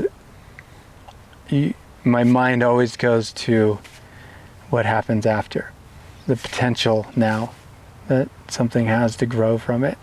Like if you looked at these trees, like this forest was burnt, you know, like all of this green foliage on the ground, you know, and all of this year, you can't see it now, but I had never seen wildflowers like I had up here before, and they just covered this ground. It was mostly just dirt and like small, you know, just low growing foliage, you know, that like nothing that just grew up into the sky. But the trees dying, you know, and the canopy going away gave room for all of this stuff. And it birthed like a completely new and different thing. Yeah, a new landscape almost. Metaphor. It has beauty in its own way. You know, there's like death around it, like the trees are burnt and gone, but it's all gonna grow back. It sucks that somebody accidentally started the fire, but Side note. yeah, but yeah, it will heal. I don't know, I love seeing that the world will heal. Like I find metaphor in I guess imagery, you know? Like the other day I took a picture down in the foothills and I was feeling pretty sad and down. I saw this tree that had been struck by lightning. It had fallen over massive tree. It's like right on the edge of a tree line, and there's just all this fresh timber right in front of it, but it was like kind of just propped up and being held there by all these other trees. Yeah. And I was like, they got their buddy. you. Yeah. It's like, these trees are like, I got you, buddy. Like, we're here for you. Yeah. You know, and you realize like, yeah, I have friends that are like those trees in life, you know, and I shouldn't get so down on myself, you know, but like nature will teach you those metaphors. Yeah. And if you were to shoot that and frame it in a way, like to me it said something when I framed it, and then when I colored it in my computer and you really bring out that dead tree that's just kind of propped up by its buddies, you know. Like, I think that says so much if somebody can get the same thing that I got out of it without me saying a word. Like, that's what I hope. It's like someone sees the same thing I saw in it, then I'm happy. I want to see that photo. Yeah, I'll show it to you. Maybe that will be the thumbnail for the podcast. We got you. Yeah. Chris Murphy, we got you. When did you start? Because I mean, I feel like I'm just starting to learn cinematography, and it's funny. I thought this ego or whatever. I was like, oh, I'm pretty good at this, and then I realized how honestly bad I am, and I'm learning, and everyone's learning, and all that stuff. But when did you feel like you took your cinematography from, you have rule of thirds lines on your monitor and you're like, okay, I'm gonna put the person in that rule of thirds line and have this like framing and be like good to go, versus thinking about it like more metaphorically? Because I think that's kind of when you really start to, when you get past the like rule of thirds and doing things kind of by the books and developing your own style and character through the way you look at the world. I think that's when people's work can really shown through, and you can watch something, like you can watch certain DP's work and you can be like, oh, that's them. You don't even need to know.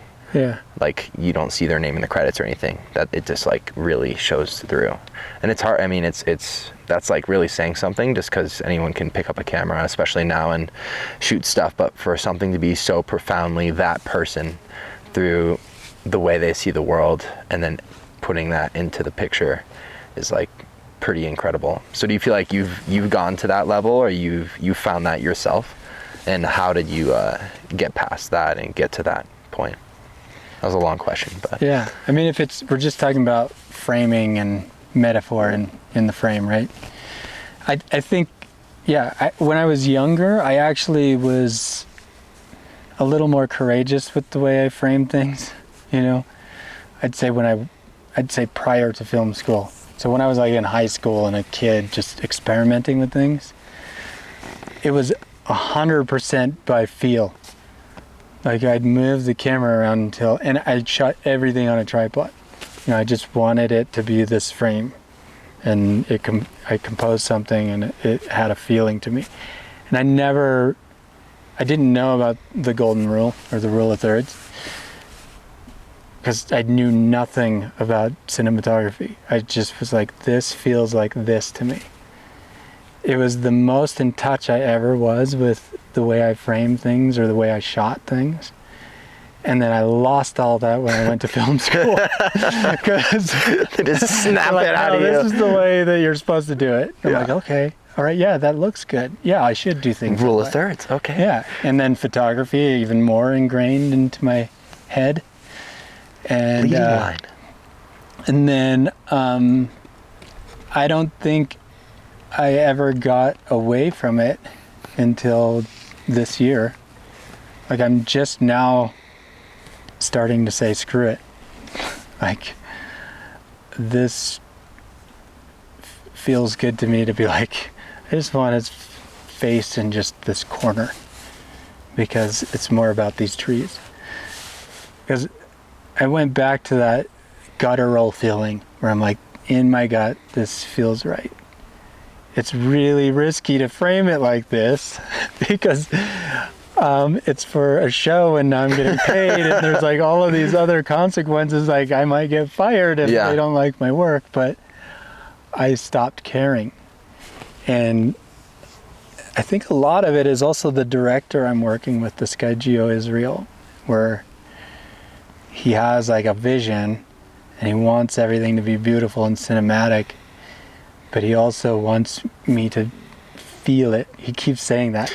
It's like, no, you need to feel it. And he's like, I like this, but he keeps telling me to feel it. And I'm like, okay. And then I just start being more and more risky with the way I'm framing things or the way I move a camera.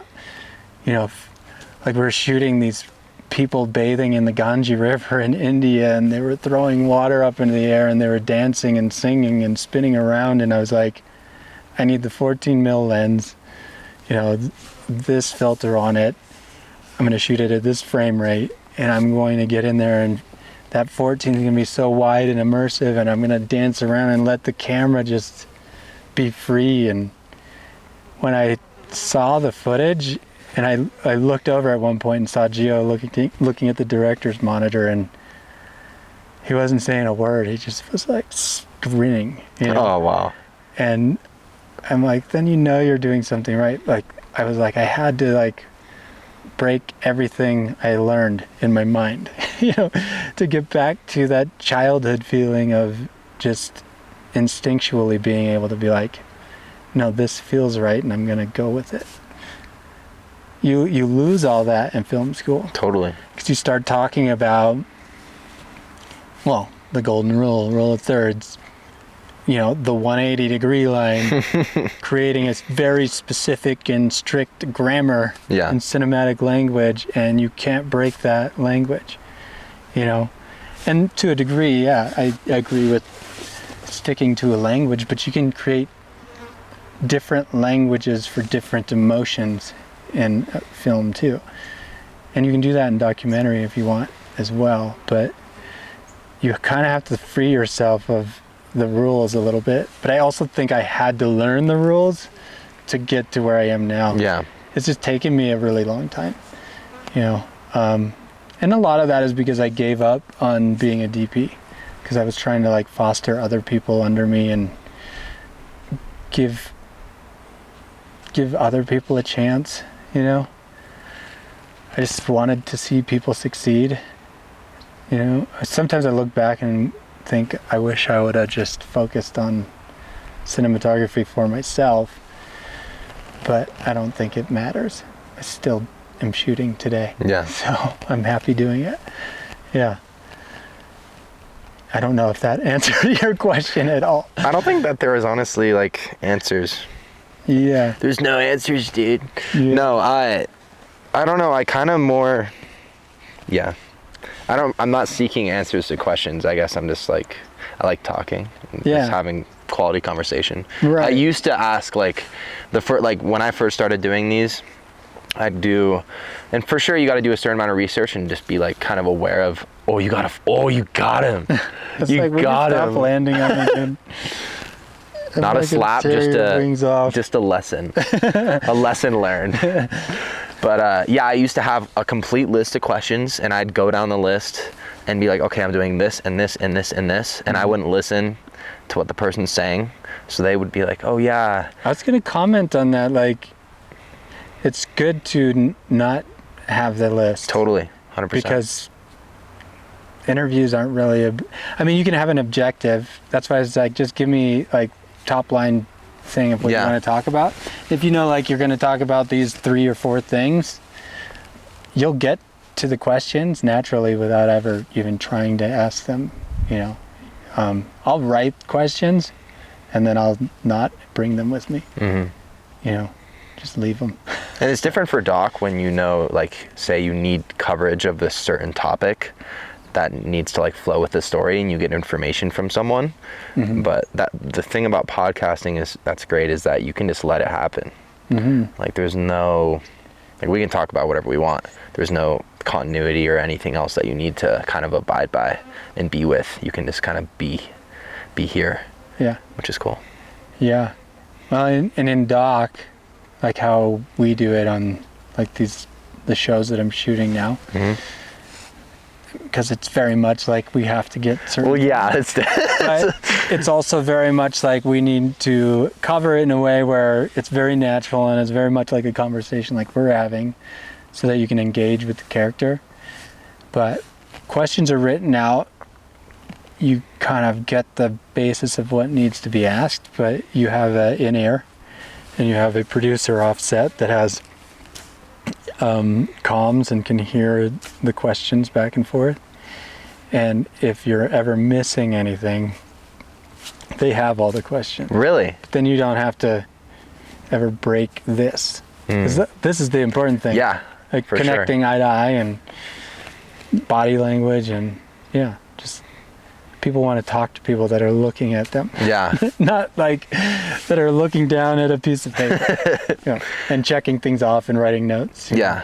Especially when people feel like that you are trying to get something out of them. Yeah. It's not a mutual exchange on an equal level. Yeah. It's we're here to get something for us using you. Yeah. That's not the attitude that you want to portray. So no, not at all. the earpiece thing, they didn't teach me that in film school, so that's a good tip. Yeah. I mean, I don't have a producer, and I don't think I'd do that anyway for a podcast, but for docs, that's interesting. Yeah. How does working on those larger shows and projects change the way you approach, I guess, all of your jobs that you do? Because you direct, you're a DP. Yeah. I direct less than I'm a DP, but well, when I first started working on things that were bigger, it was, it changed the approach, and it going from like being casual to being full panicked, because you're like, I'm terrified, someone's actually paying me to do this, and I'm going to screw everything up, and so then you're just working yourself into the ground. It's probably like when you first start climbing and you're just gripping the wall too tightly, and your arms are getting pumped because you're exerting too much energy. You tend to do that with film, I think, or at least I did. I just exerted too much energy and would wear myself out and then not be able to sleep and be super stressed and feel like I at first wouldn't do the best jobs possible, but it's evolved more into just getting into a flow of preparation, and now I just have like a process of like, okay, I know the premise and the story of the show, I know what the director wants out of it. If I'm DPing, it looks different if you're directing or DPing, but if I'm DPing, then it's like I'm creating mood boards, I'm trying to create show LUTs if that's required of me. I'm talking about the cinematic language or the grammar of like how we're going to shoot things, if it's going to be on a gimbal versus handheld versus tripod, and in what situations we're going to use those in. So we're like talking through a lot of the technique beforehand, and then hopefully if you do enough of that, then you get in the field and everything just flows really easily. So I don't know, that just with the experience of doing it more, and people actually paying you for those prep days. Yeah, then I don't know. It also slows things down for you because you just focus on the things that are really important to your job and prioritize those things, and then I don't know, you just show up and you're more prepared, I guess. Yeah. Whereas I think the smaller stuff, it was like always more collaborative, and because no one's really getting paid, everyone wants to just kind of help, and be a part of the creative process. But like on bigger projects, it's like if you're a DP, that's what you're doing.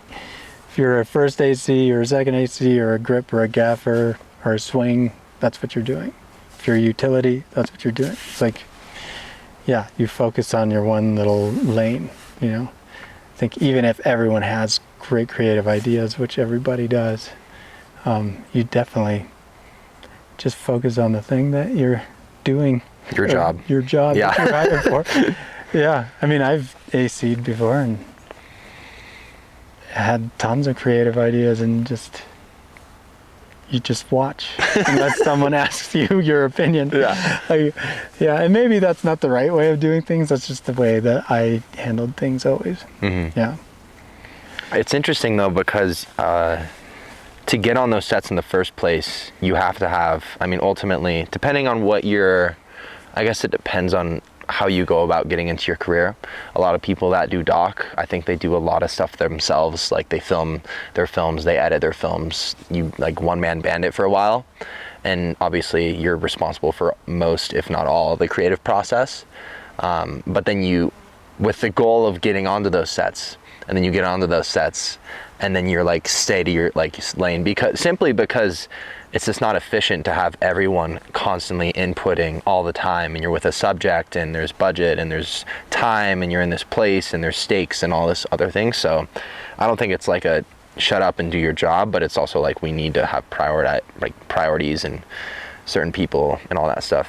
But that transition's interesting, going from making all the stuff yourself into working with a team and collaborating in like an efficient way where you can get things done. Yeah, and if you have done everything on yourself, or if you've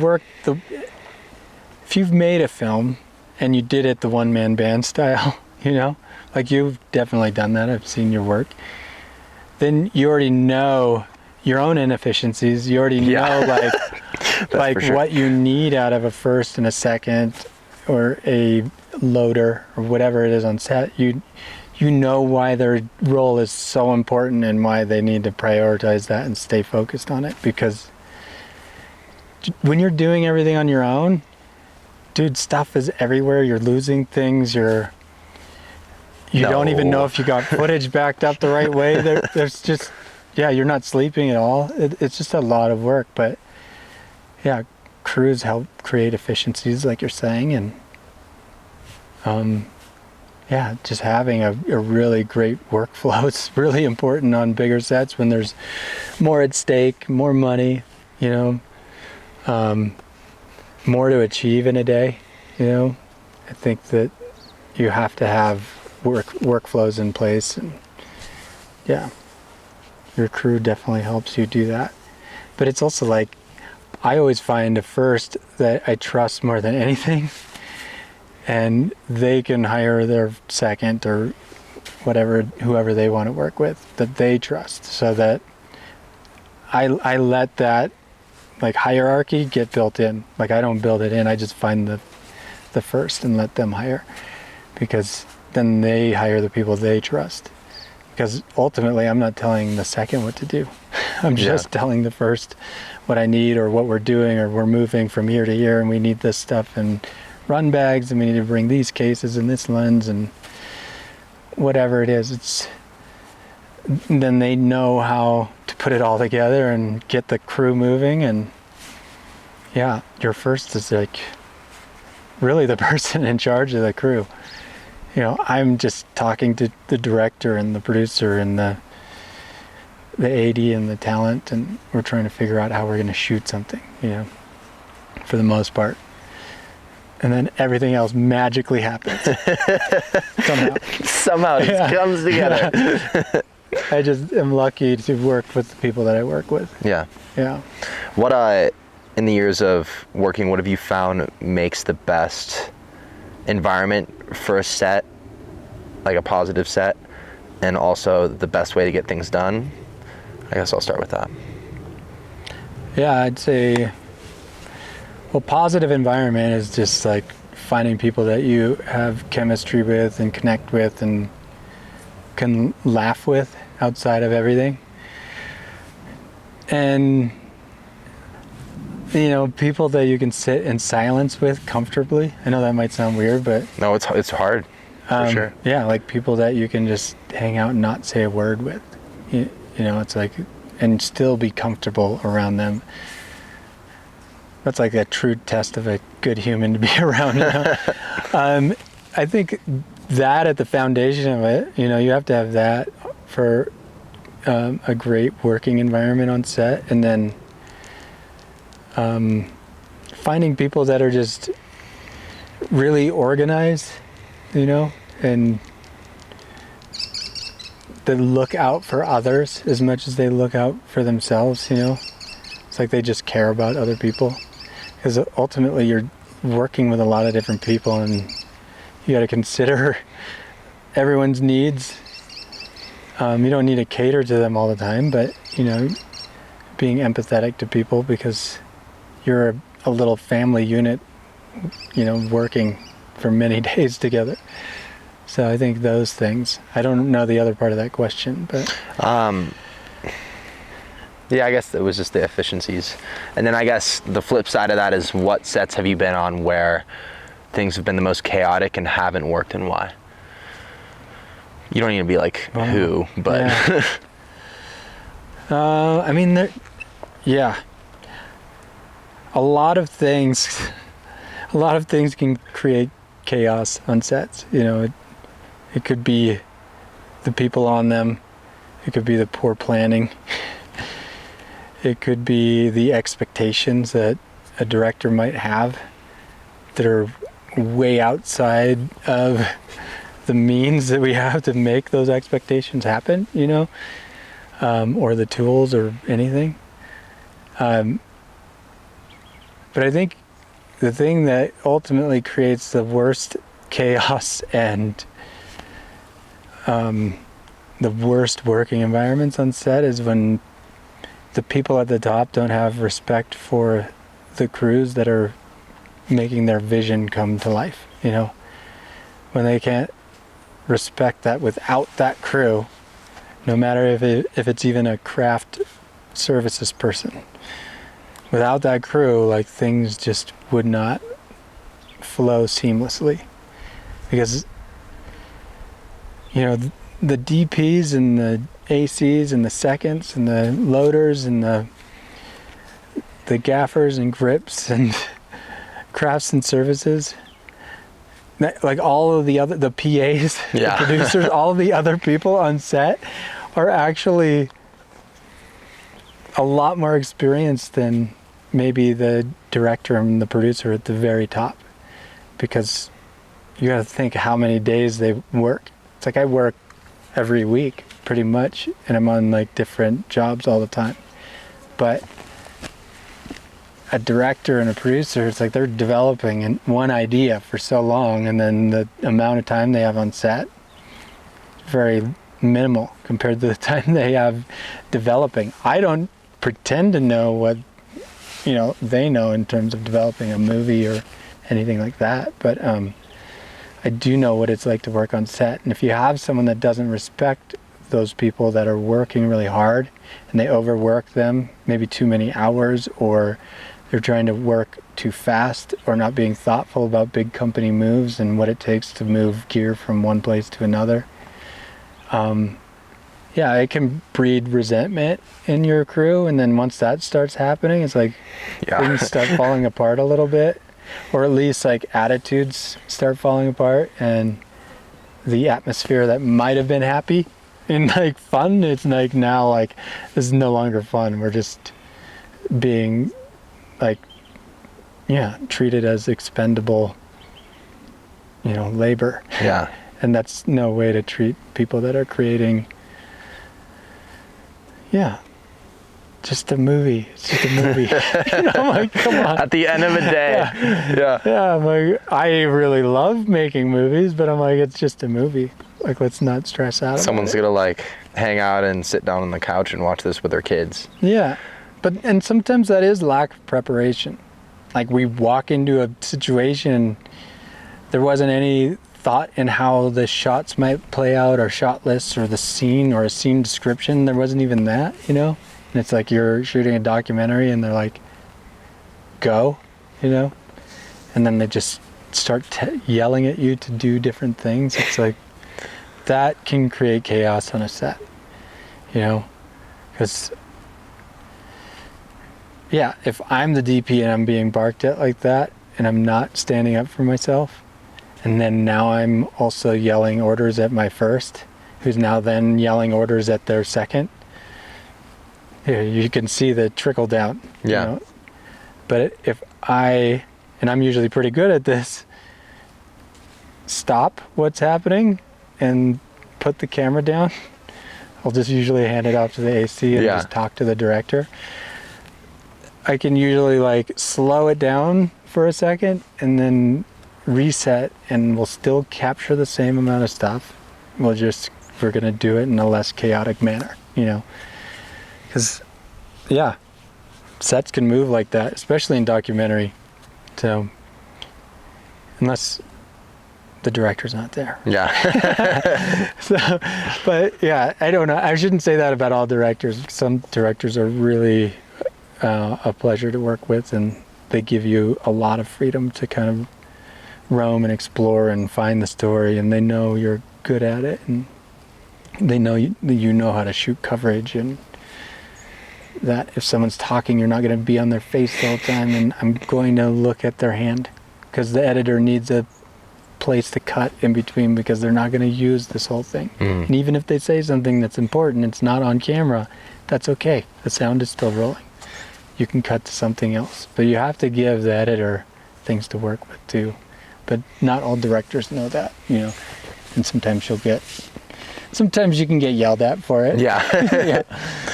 So you think the best thing that directors and just people on set can do is just trust each other and give you responsibility without like micromanaging?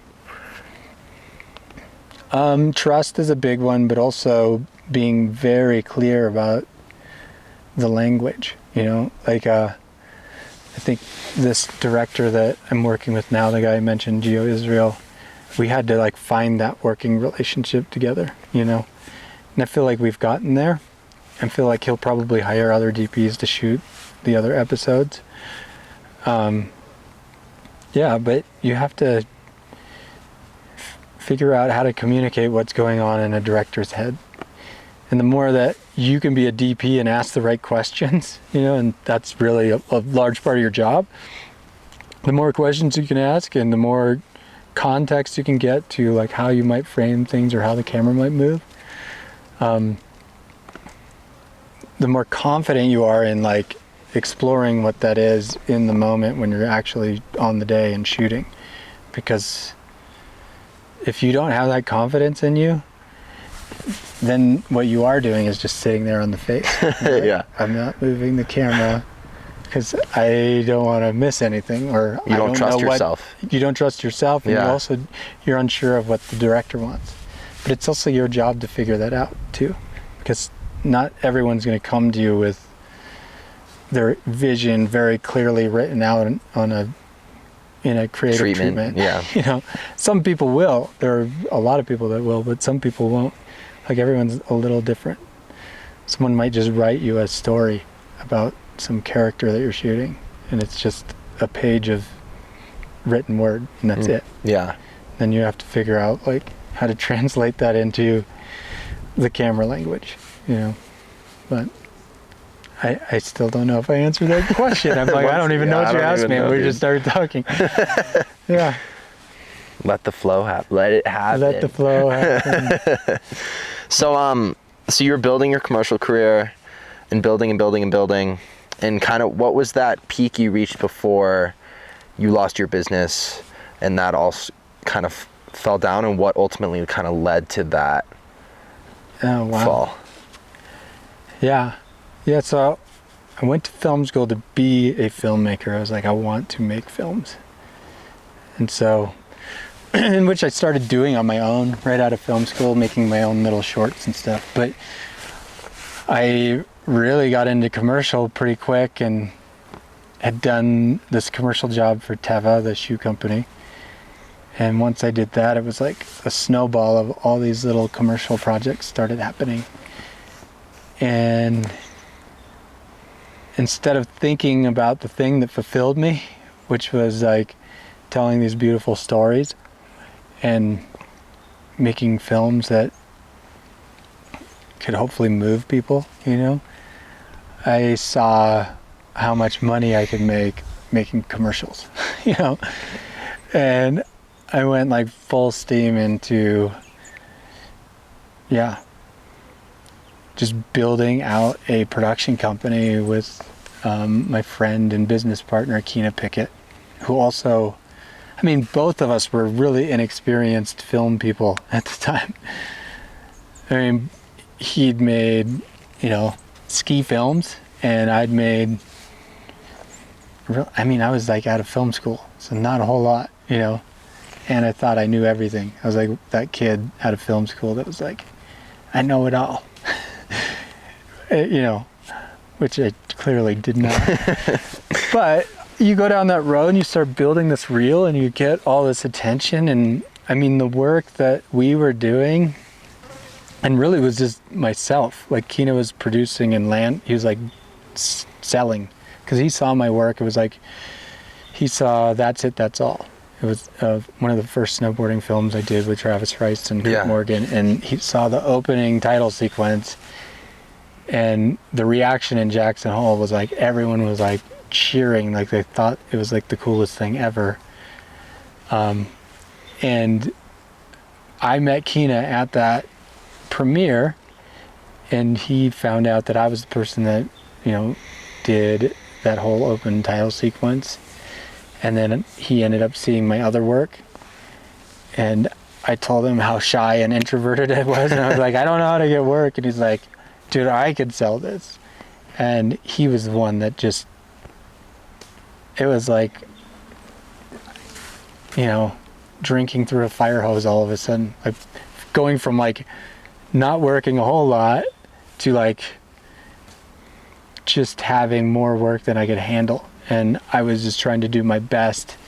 But what we were doing is like, people in the industry had not seen like someone that could shoot and create these edits, because I was like shooting, editing, and doing all the motion graphics and design. And then, you know, I would do the type layouts, and I really understood graphic design because I took one semester of graphic design in college. But it was something that I intuitively knew, because I have actually no idea. I just like the aesthetic of design. I still really do, but I will never design anything for anyone ever again.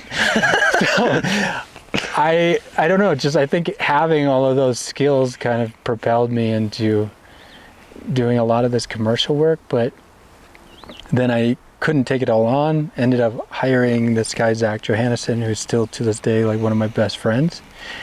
And he learned everything really quick. And then it went from like having one person to having 3 people, and then 4. And then all of a sudden, you know, we're doing millions of dollars of work a year, and we have 16 employees. And wow, you're all of a sudden like, how did we get here? And I'm not happy, and I'm not doing the thing that I set out to do. I really just wanted to make films. I started making my first film at that time. It was titled Exit the Darkroom, about a photographer that was he was the photographer for The Who, and shot like Joe Walsh and the Stones and like all the, you know, classic rock and roll dudes of the day, you know. Cool. And his story had never been told, and I wanted to devote myself to it, but I also at the same time saw like the commercial work kind of detracted from that. Like I was not going to be able to make this film no matter how much I wanted to. Just because you were so busy with all the commercial work and stuff? Yeah, and then whole other story, that film got kind of ripped away from me, and a producer kind of took it out of my hands and tried to sue me over it. And so I physically had to stop. And at the same time, we had made some really bad business decisions, Kina and I, and found ourselves like, you know, nearly $1 million in debt, over $1 million if you count the interest. And then we could have like forged our way through it and like landed bigger jobs, you know, for whatever, Intel or whatever it would be, like tech jobs, and get paid big chunks of money and just throw it at it and get rid of the debt. And then I was just so exhausted, and I think he was too. He walked his way and did his thing, and I went my way, and I decided to keep the company name and that I would pay the debt off on my own. And he helped me with some of the debt, and yeah, I just was like, I can't do this anymore. And I just that was like 2016, decided to close the doors, let everyone go. Like from 2015 to 2016, slowly trickled it off. And when I finally closed the doors, like I remember I was doing a shoot for Sitka. I was traveling back. I can't remember exactly where from. It's with my friend Zach Johannesson. And I get a random call, and it's from Travis Rice and Justin Taylor Smith. I know who you know. And it was at the point where I was like, I'm closing the doors and I'm going to make films. That's what I'm going to do. And they were like, you want to make a movie with us? I'm like, no way. You know? And then we made Depth Perception. I was still in the hole doing all of that, but I was like, I'm doing the thing that I love. You know, but I don't want to make snowboard films anymore. Yeah. And then right after that, I met Max Lowe at this like little film gathering called Hatch, and both of us were talking about film in different capacities there. And he asked me to make this film about his family, and then yeah, out of nowhere I'm like, you know, pitching to Netflix and Hulu and Nat Geo, and then I sold and negotiated a contract with Nat Geo, and I'm like, I've never done that. You know, I'm like, Yeah. I don't even know how to produce a film. What am I even doing? You know, and I just like kept going that way, and then after we made that film, it's like, you know, at Telluride Film Festival, Jimmy and Chai were like, we really want you working on our films, and now I'm working on 2 of their films and developing another one, and it's just been like a little snowball effect, and shooting a series. I'm doing all of this stuff that I would have never imagined, all because my business fell apart. But it had to happen, because I was like turning into an egotistical maniacal like shithead. Yeah. Sorry, but like I was like really greedy, dude. I was, you know, and I was doing it for the wrong reasons. I was doing it purely to make money, and because I was like, I'm gonna buy 160 acres out here in Montana and build some mansion. That was the thing that was driving my decisions to do the work that I actually no longer loved. Because I was like, I don't like selling more shoes. I don't like selling cars, you know. I didn't like any of it. I would still work on stuff like that now, you know, but it's not the thing that's driving me anymore. Like money is not the thing that is driving me anymore. It's more just the meaning behind the projects I'm working on more than anything. Yeah, and the fulfillment you get out of it, like people you work with, but yeah, if you make a bunch of money and you're still unhappy, what's the point? Like I had to have that slap in the face and be like, yeah, there is no point. Like, what are you going to do with all this? So I'm actually happy that my business fell apart and I was in the hole for $1 million, because I don't think I would have learned the lessons I needed to learn in life to actually be happy. You know, I probably looked happy to everybody, because like I'm running around and buying everybody drinks and dinner at Plunk or some restaurant or whatever, and spending money frivolously. Yeah. Or I look like an egotistical asshole that just wanted to show off like, oh, I'm successful, you know, but really I wasn't, yeah, at all. Yeah. I feel like I have less now and I'm more successful. So Yeah. So you had that meaning of success to you then, and it obviously changed. So how would you define success now? I mean, just being super present in wherever you're at in the moment, which is really, really, really hard to do. Because, yeah, we all like tend to, it's super easy to just think about what you want in life, and super easy to think about the future, or super easy to think about what shit you've done wrong in the past. Am I supposed to be swearing? Go for it. It's the internet. You can. But it's easy to think about the things you've done wrong in the past, and you're missing out on everything that's happening around you if you're either thinking about the future or the past. And I think, like, for me, like, that's success, is like just trying to be present with the people you're spending time with. Because once I realized, you always hear that phrase, time is money. I was like, yeah, time is money, and you need to pay me for For my time. That's how I used to think of it. And I'm like, no. Time is money. Like, you spend it and you invest it, So it's like, you asked me to do this thing. It's like, yeah, you're doing a podcast. It's super cool, but it's also like, yeah, would I have enjoyed it if we did it in a studio? I'd probably sit here and talk to you all the same, but Yeah. I'm like, oh, he wants to go Baldy for real? Okay, sure. Yeah. You thought I was kidding at first? Yeah. That's why I asked you. I was like, I'm down to do it. Yeah. Sure. Like, I would never not do it. But you think about how you're going to spend your time or invest it, because it's like, that's the thing that you never get back. If I spend $1, I can get my dollar back. Yeah. For sure. But I'm not going to get this time back. And if I spend my time not being present in it, and I'm thinking about other shit, and not just enjoying sitting here talking to you, well, that's not success. Like, success is sitting here and really enjoying this moment and this time, and because I am spending it, I'm not going to get it back. So I have to enjoy that to its fullest. And that doesn't happen all the time. Yesterday I was like trying to be present, and I was at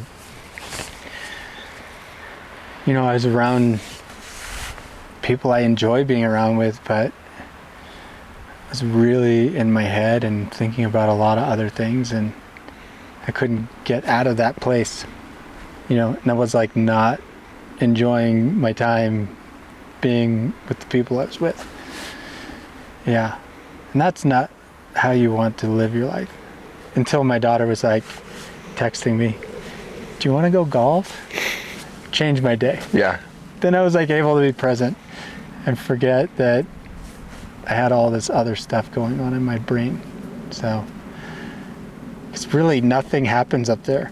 It's just like these wheels turning and doing nothing. I don't know that your mind does anything for you when you're just obsessing about stuff. Yeah. But we all can do that. So yeah, like, success to me is just that, being present, but I don't know if I can simplify it more. I don't know think if you that can makes at any all. sense, but Did I answer your question? well, yeah, because, dude, I just think, I don't know, I read a lot of like spirituality books and self-help books because like I've gone through the ringer on some things, and it has made me look at life a lot differently. And I remember when I first read that stuff, I was like, these people are all crazy. And I don't believe in any of this stuff.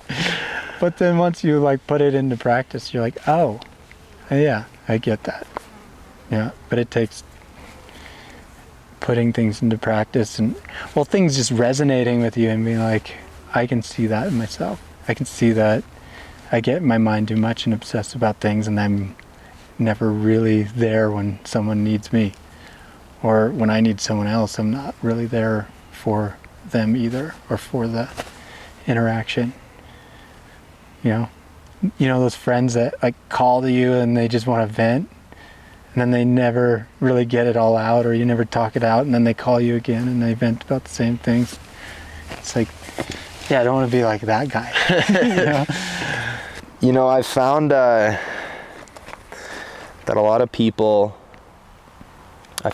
people don't do that ever.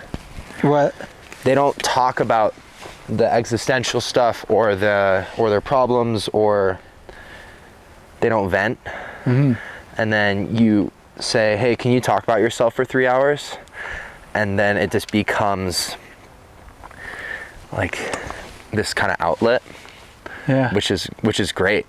And a lot of the time people go pretty deep because I don't think they ever really get the chance to like sit down and reflect on themselves and their life, because it's important to like be a better person. You need to sit and think, and I mean I think that's what you do when you come up here and yell into the trees. Yeah. So I think that you do that, but not a lot of people do, especially when you're like, I mean, like right after college, it's like, oh, I need to make money, I need to do stuff, I need to grind, I need to hustle, and then you never get the chance to kind of talk about everything. So it's cool. One, I mean, society teaches you that that's the thing that you need to do. Yeah. And maybe it is. I don't know. I don't know. Like, I don't know that any of it matters, you know? And like, I just think of like what I would give to be that 20-year-old self again right out of school, you know? I would have just started making movies. Like, it's hard to see that when you're 20 and out of school. You're like, yeah, you got to do the grind, you got to get a job, you got to make money, because you don't have much of it. But in reality, you have nothing holding you back at all. No obligations. Zero. That's the thing, obligations. Yeah. You have no responsibilities. You're just worried about you. God, I wish I would have known that when I was like that's my only responsibility. I don't have like a house mortgage. I don't have a car payment. I don't have, you know, other debt payments to service. I just have my one, you know, college loan at that time. I don't have children. I don't have pets. I don't have a crazy schedule. There are all these things that you don't have that you will have when you're older and you gain a little success. But if you don't take the risk right out of film school, or even if you don't go to film school and you don't take that risk when you're younger to just start making stuff, making movies, even if they're terrible, but going through the process and the practice of learning the craft and how it all comes together, if you don't spend the time doing it, and that's the thing you really love and desire, and that's the thing you want to do with the rest of your life, well, you're really losing, because that's going to be the time where you can make all of the mistakes that you should be making. There are zero consequences, and you're going to learn more in those processes than you will ever learn in a professional world. You'll learn to dial things in better when you get to a professional world, you know, but you will not learn that creative craft, and you will not learn how to be free with your creativity and yeah, experiment with things, because you're not really experimenting when you get on bigger sets. It has to be done certain ways. Mm-hmm. Like you go shoot for Disney and there's a spec sheet and everything is laid out. It's like if you're shooting on this camera, it needs to be like this, and like all of the technical stuff is laid out for you, and then how they shoot their shows are laid out for you, you know.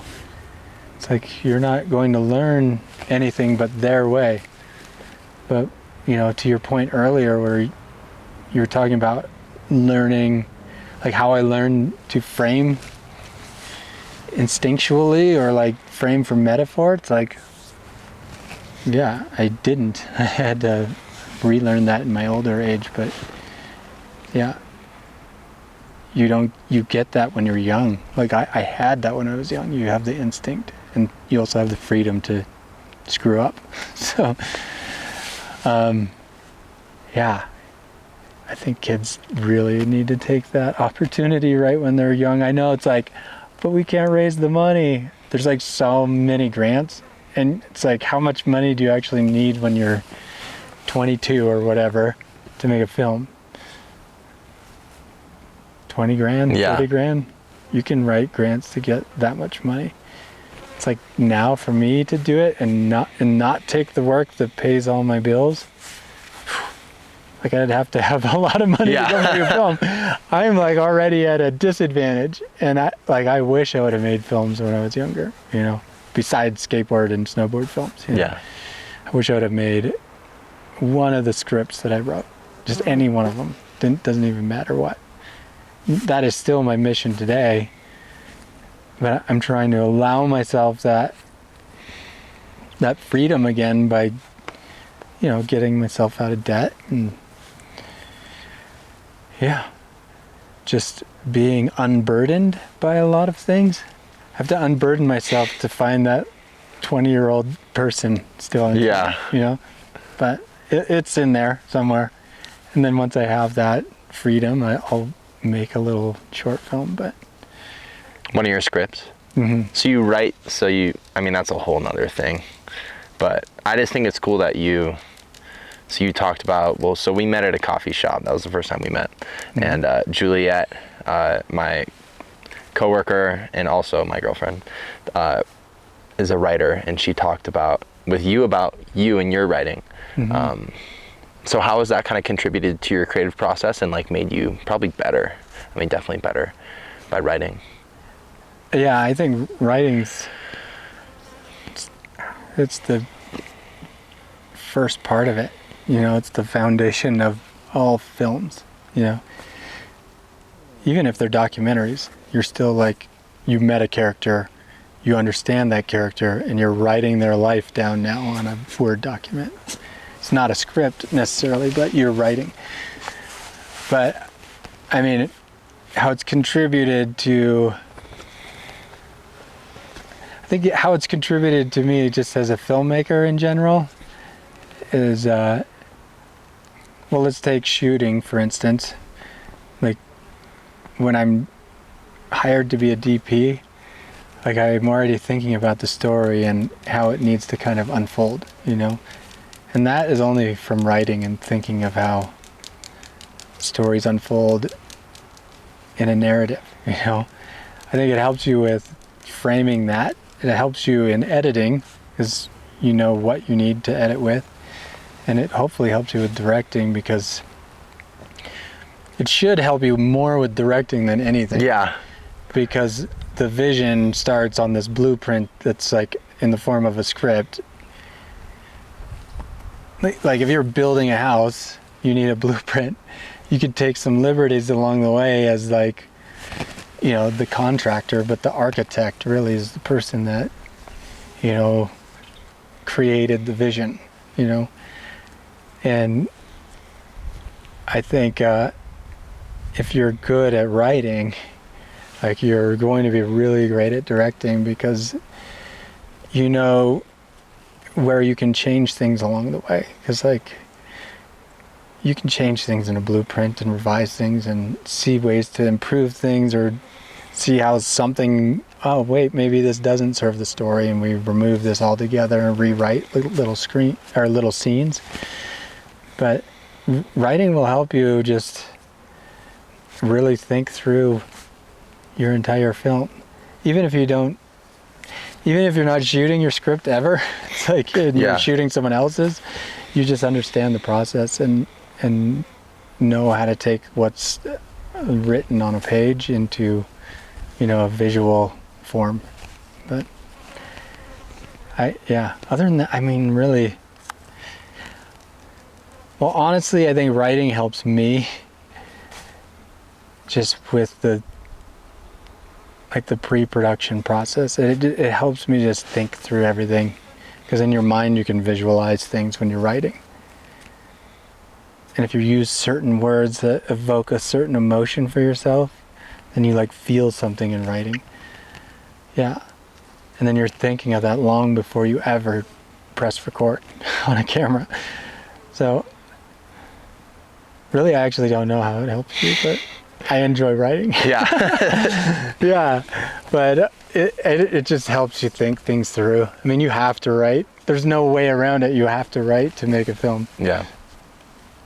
Even if it's an experimental film or an art film, you probably wrote some outline or some creative treatment of how it might look. And if you didn't do that, then who knows what you'll end up with. Totally experimental film, but yeah, the more you write something down and plan, the more you can shift and adapt to what's happening on the day and on the set, and you might see things a little differently because you're intuitively feeling them as you're shooting and capturing. And It seems like just like a through line through everything is like through cine and through directing, everything is just preparation enables freedom and being able to experiment more like on the day, especially on those like larger sets. Yeah. Yeah. I mean, preparation's everything for me. Yeah. Yeah. Which is something like when you start, at least like for me, you pick up a GoPro and I'm not like, okay guys, what are we going to go like shoot today skiing? It's just like turn it on and start filming. And then you kind of build more and more out with more intention beforehand, and then you can have that adaptability.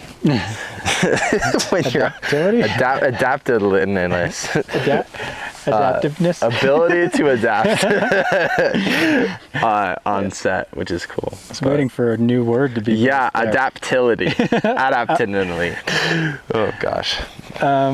Yeah, no, it does. I mean, in certain things like a GoPro, it's like, dude, I'll go shoot things with a GoPro and just. I love GoPros.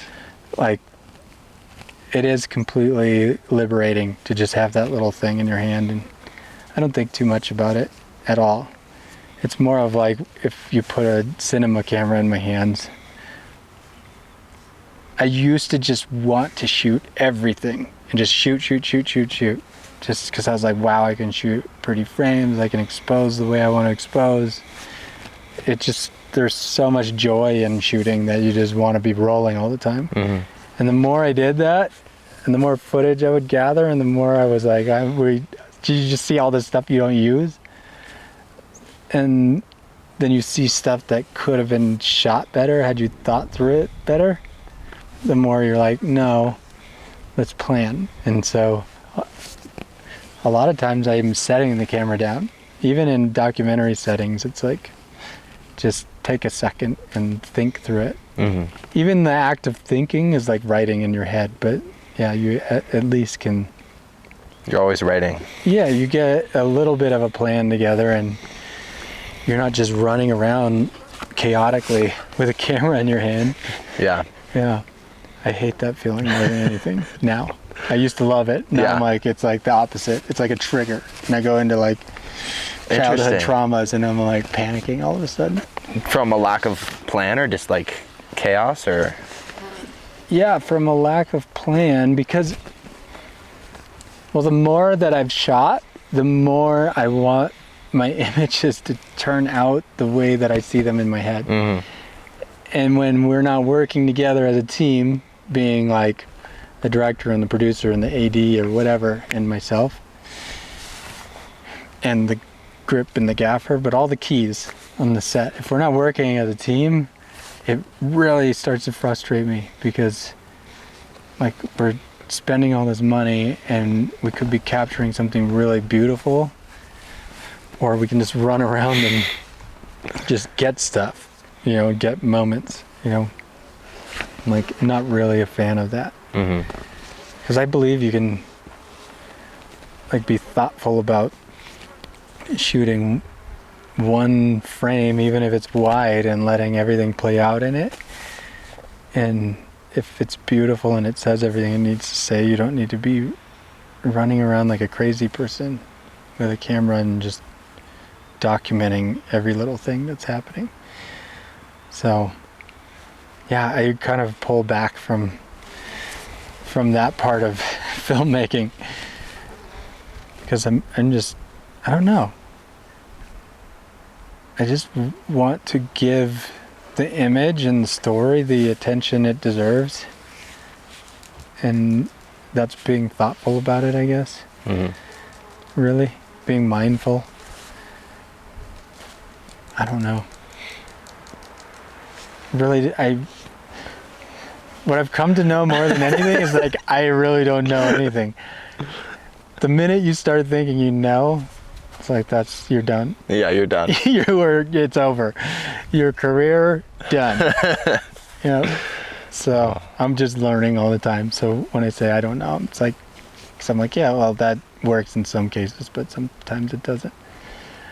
Where do you see your future, or do you not think as much about it and just kind of let things happen? Or what are things you want to do, or intentions you have, I guess? I mean, the only thing I really want to do is I really want to finish one of my feature scripts and film that. Only because it's like important to me, because they're stories about my life and my childhood and trauma that I went through that now I look back on and I see a lot of humor in it, you know. And I'd like to look at situations like that, you know, like for,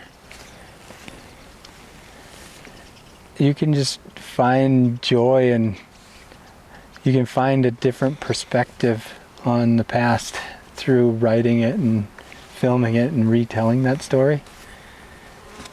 It's like that's the thing that holds us back from reaching our potential in life. Even if we're not making movies, I'm not talking about movies, but I'm talking about it in the context of movies, is like how we view the past controls us in the present. You know? And if you can look back at some like traumatic event and see it in a different way, see it through a different pair of eyes, you know? And not become a victim of it, or not like look at it as a sad thing, but something maybe you learned from it now that you're much older and you can look back on it and have a better perspective on it. And you can rewrite the past. Like that's, I don't know, that really is unburdening yourself from a lot of things you carry. But for me, that's what those scripts are. It's like, I started writing them because of things I was dealing with my family, and it was my only means of coping, you know? Like I couldn't, like this running was not doing it. It's like writing it and reshaping the past, it was like the only way I could do it. And once you realize like, oh, my dad probably looks at this much differently than I do. Or my sister probably looks at it in this way, or my mom in this way. And each person has their own trauma they had in their own way.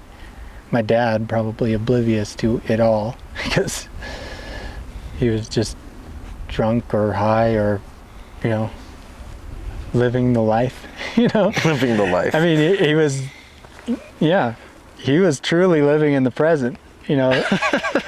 So, like, yeah, I mean, I can't blame him for it. Yeah. That was just him. But he probably looks at it as he was just having a super good time, but had no idea he was, like, totally hurting people. Yeah. Yeah, but then you look at his actions and you're like, holy shit, that is absurd. I can't believe that he did that. And then now I write a scene based around something that traumatized me as a kid, but I look back at it now and I'm like, that's actually pretty funny. It's hard to do that, but like through film, you can actually do that. And yeah, it makes me a better person to be able to look back and forgive things and let go of them and laugh at them. But I don't think in any other industry, unless you're like a novelist, you know, David Sedaris is a really great example of that. Are you familiar? I'm not, no. Oh, well, you should definitely be reading him. All of his books are like based on his family and family traumas, and he turns something that's like totally tragic from him becoming like a meth addict for a short amount of time to something totally hilarious, you know? Yeah. Me Talk Pretty One Day. That's a really good one. Me Talk Pretty One Day. His trauma of having a lisp, you know? And how embarrassing that was. And then, yeah, it's him like coming out of the closet type story. But yeah, books can do that too. You can just like reshape the past. You know, that's what I want to do. That's why I want to do those things. Other than that, I really don't. I don't think about like what my next documentary project is, or like I get opportunities to do things, and then I'm like super grateful for them, and I am always like flattered that I even have the chance to do the things that I get to do. Like I feel pretty lucky, but I honestly don't think too much beyond like, you know, the day that I'm living in. you know. Most of the time it's just like the moment I'm sitting in. But right now I'm like checking in on my kids to make sure they're okay. Yeah. They're probably starving, but not letting me know. Yeah. Well, we'll get you out of here and you can go hang out with your kids. Yeah. But real quick, do you have any tips for people that want to do this? That want to do film stuff? That was a terrible way to frame that question. Yeah, I'm like, huh. How do you film stuff? How to do film stuff. There you go, that's a better way. Step 1. Step 1, buy a camera. Or use iPhone. Use iPhone. Step 2. Is that an overplayed question? I feel like it's pretty, I might not even need to ask it because I feel like nowadays I don't know. I mean, straightforward, I think. I think, yeah. I don't have great advice. It's like, I know it in someone when I see it in them. And those are the people I usually will help. But they're already doing the thing they need to be doing because you can see that they're totally obsessed and they love it and they are really passionate about it. I'm saying, if you have that part of it, if you're already passionate about it and you love it and it's the only thing that you can think that you can do with your life and there's nothing else, it's just film, because film is actually maybe not the best lifestyle. Yeah. You know? It's really hard, and it's hard on people that love you. Like if you have a family, it's definitely, like I have a family, it's hard. I would say like if it's the thing you're that passionate about, then you're already like on the right path, right? Everything else is just like, you've got to meet people, you've got to be really kind to people. You have to be interested in what they're saying. You can't ever think you know more than anyone else. Even if you're like successful and you're DPing like real films or whatever, you still can't think you know more than your first AC, you know, or your second or whatever. Like you have to be open to everything, but you have to be in that, you have to continue to have that state of mind where you're constantly curious and constantly wanting to learn, like for the rest of your life, for the rest of your career, whatever, in film. If you have that mindset, like in the beginning, you're going to be okay. But you have to get on set, you have to learn from people, and you have to make things. You have to actually go out and make things. If you're going to be a DP, find great directors that you're friends with that have a vision and beg them to shoot it, you know, for free. Go do it for free and make that thing, you know. And hopefully the compromise is that you're doing it for free and they can't afford to pay you because you're both trying to make your careers happen, and you're able to create your own vision as a director of photography through it, you know. If you're a director, well, you got to do the opposite. You have to write and make something that you really believe in, but then you got to sell it to your friends that are like, you know, producers and that want to come up and DPs that want to come up, and you got to be like, will you please shoot my thing, you know. Like, you're really leaning on each other in the beginning, and if you're able to create work together and it's something that you can stand behind and you're proud of and you want to show to people, that's probably something that will get your foot in the door somewhere. But there's no clear-cut path. I feel like there's some bit of luck, there's some bit of hard work. I feel like I lucked out a lot. I just met the right people at the right times, and a lot of that is just being kind to people, I think. Like I said, I don't really ask people too much about, I've barely asked you about anything about film, because like it's not important to me. Yeah. You know? I know you like film. I know that you make films. I do, yeah. And I know that you'll continue to do it. But yeah, I wouldn't say that there's any clear-cut answer for that. And maybe that question's played out a bit, yeah, but yeah, everyone has their own perspective on it. I feel like I've heard that question asked to tons of filmmakers, and I don't hear any new answers or any like eye-opening revelations that it's going to change my life. You know, it's like, I don't know. If you're going to be a filmmaker, you're just going to be a filmmaker. I don't think there's any other way around it. Like, you're just going to do it. You're out here doing it right now. I mean, this is a podcast, but you're telling stories. Yeah, you're kind of on that path, meandering your way through it. And yeah. That's okay to meander. I did a lot of that. A little bit of meandering. Yeah, I still like always, it was like rooted in film, but it's like, what's over here? Yeah. What's over there? You know. Go check it out. Yeah, and Professional skateboarding. you could just go to LA and do the grind and, become a PA and then, utility and then second and then first and then camera operate and then move your way into being a DP and then direct or whatever. You could do that. Or you could live in Montana and meander your way through life. That's what I did. That's what I'm doing. I still am like trying to figure it out. So if you find the answer to all this, I'll let you know. let me know. Yeah.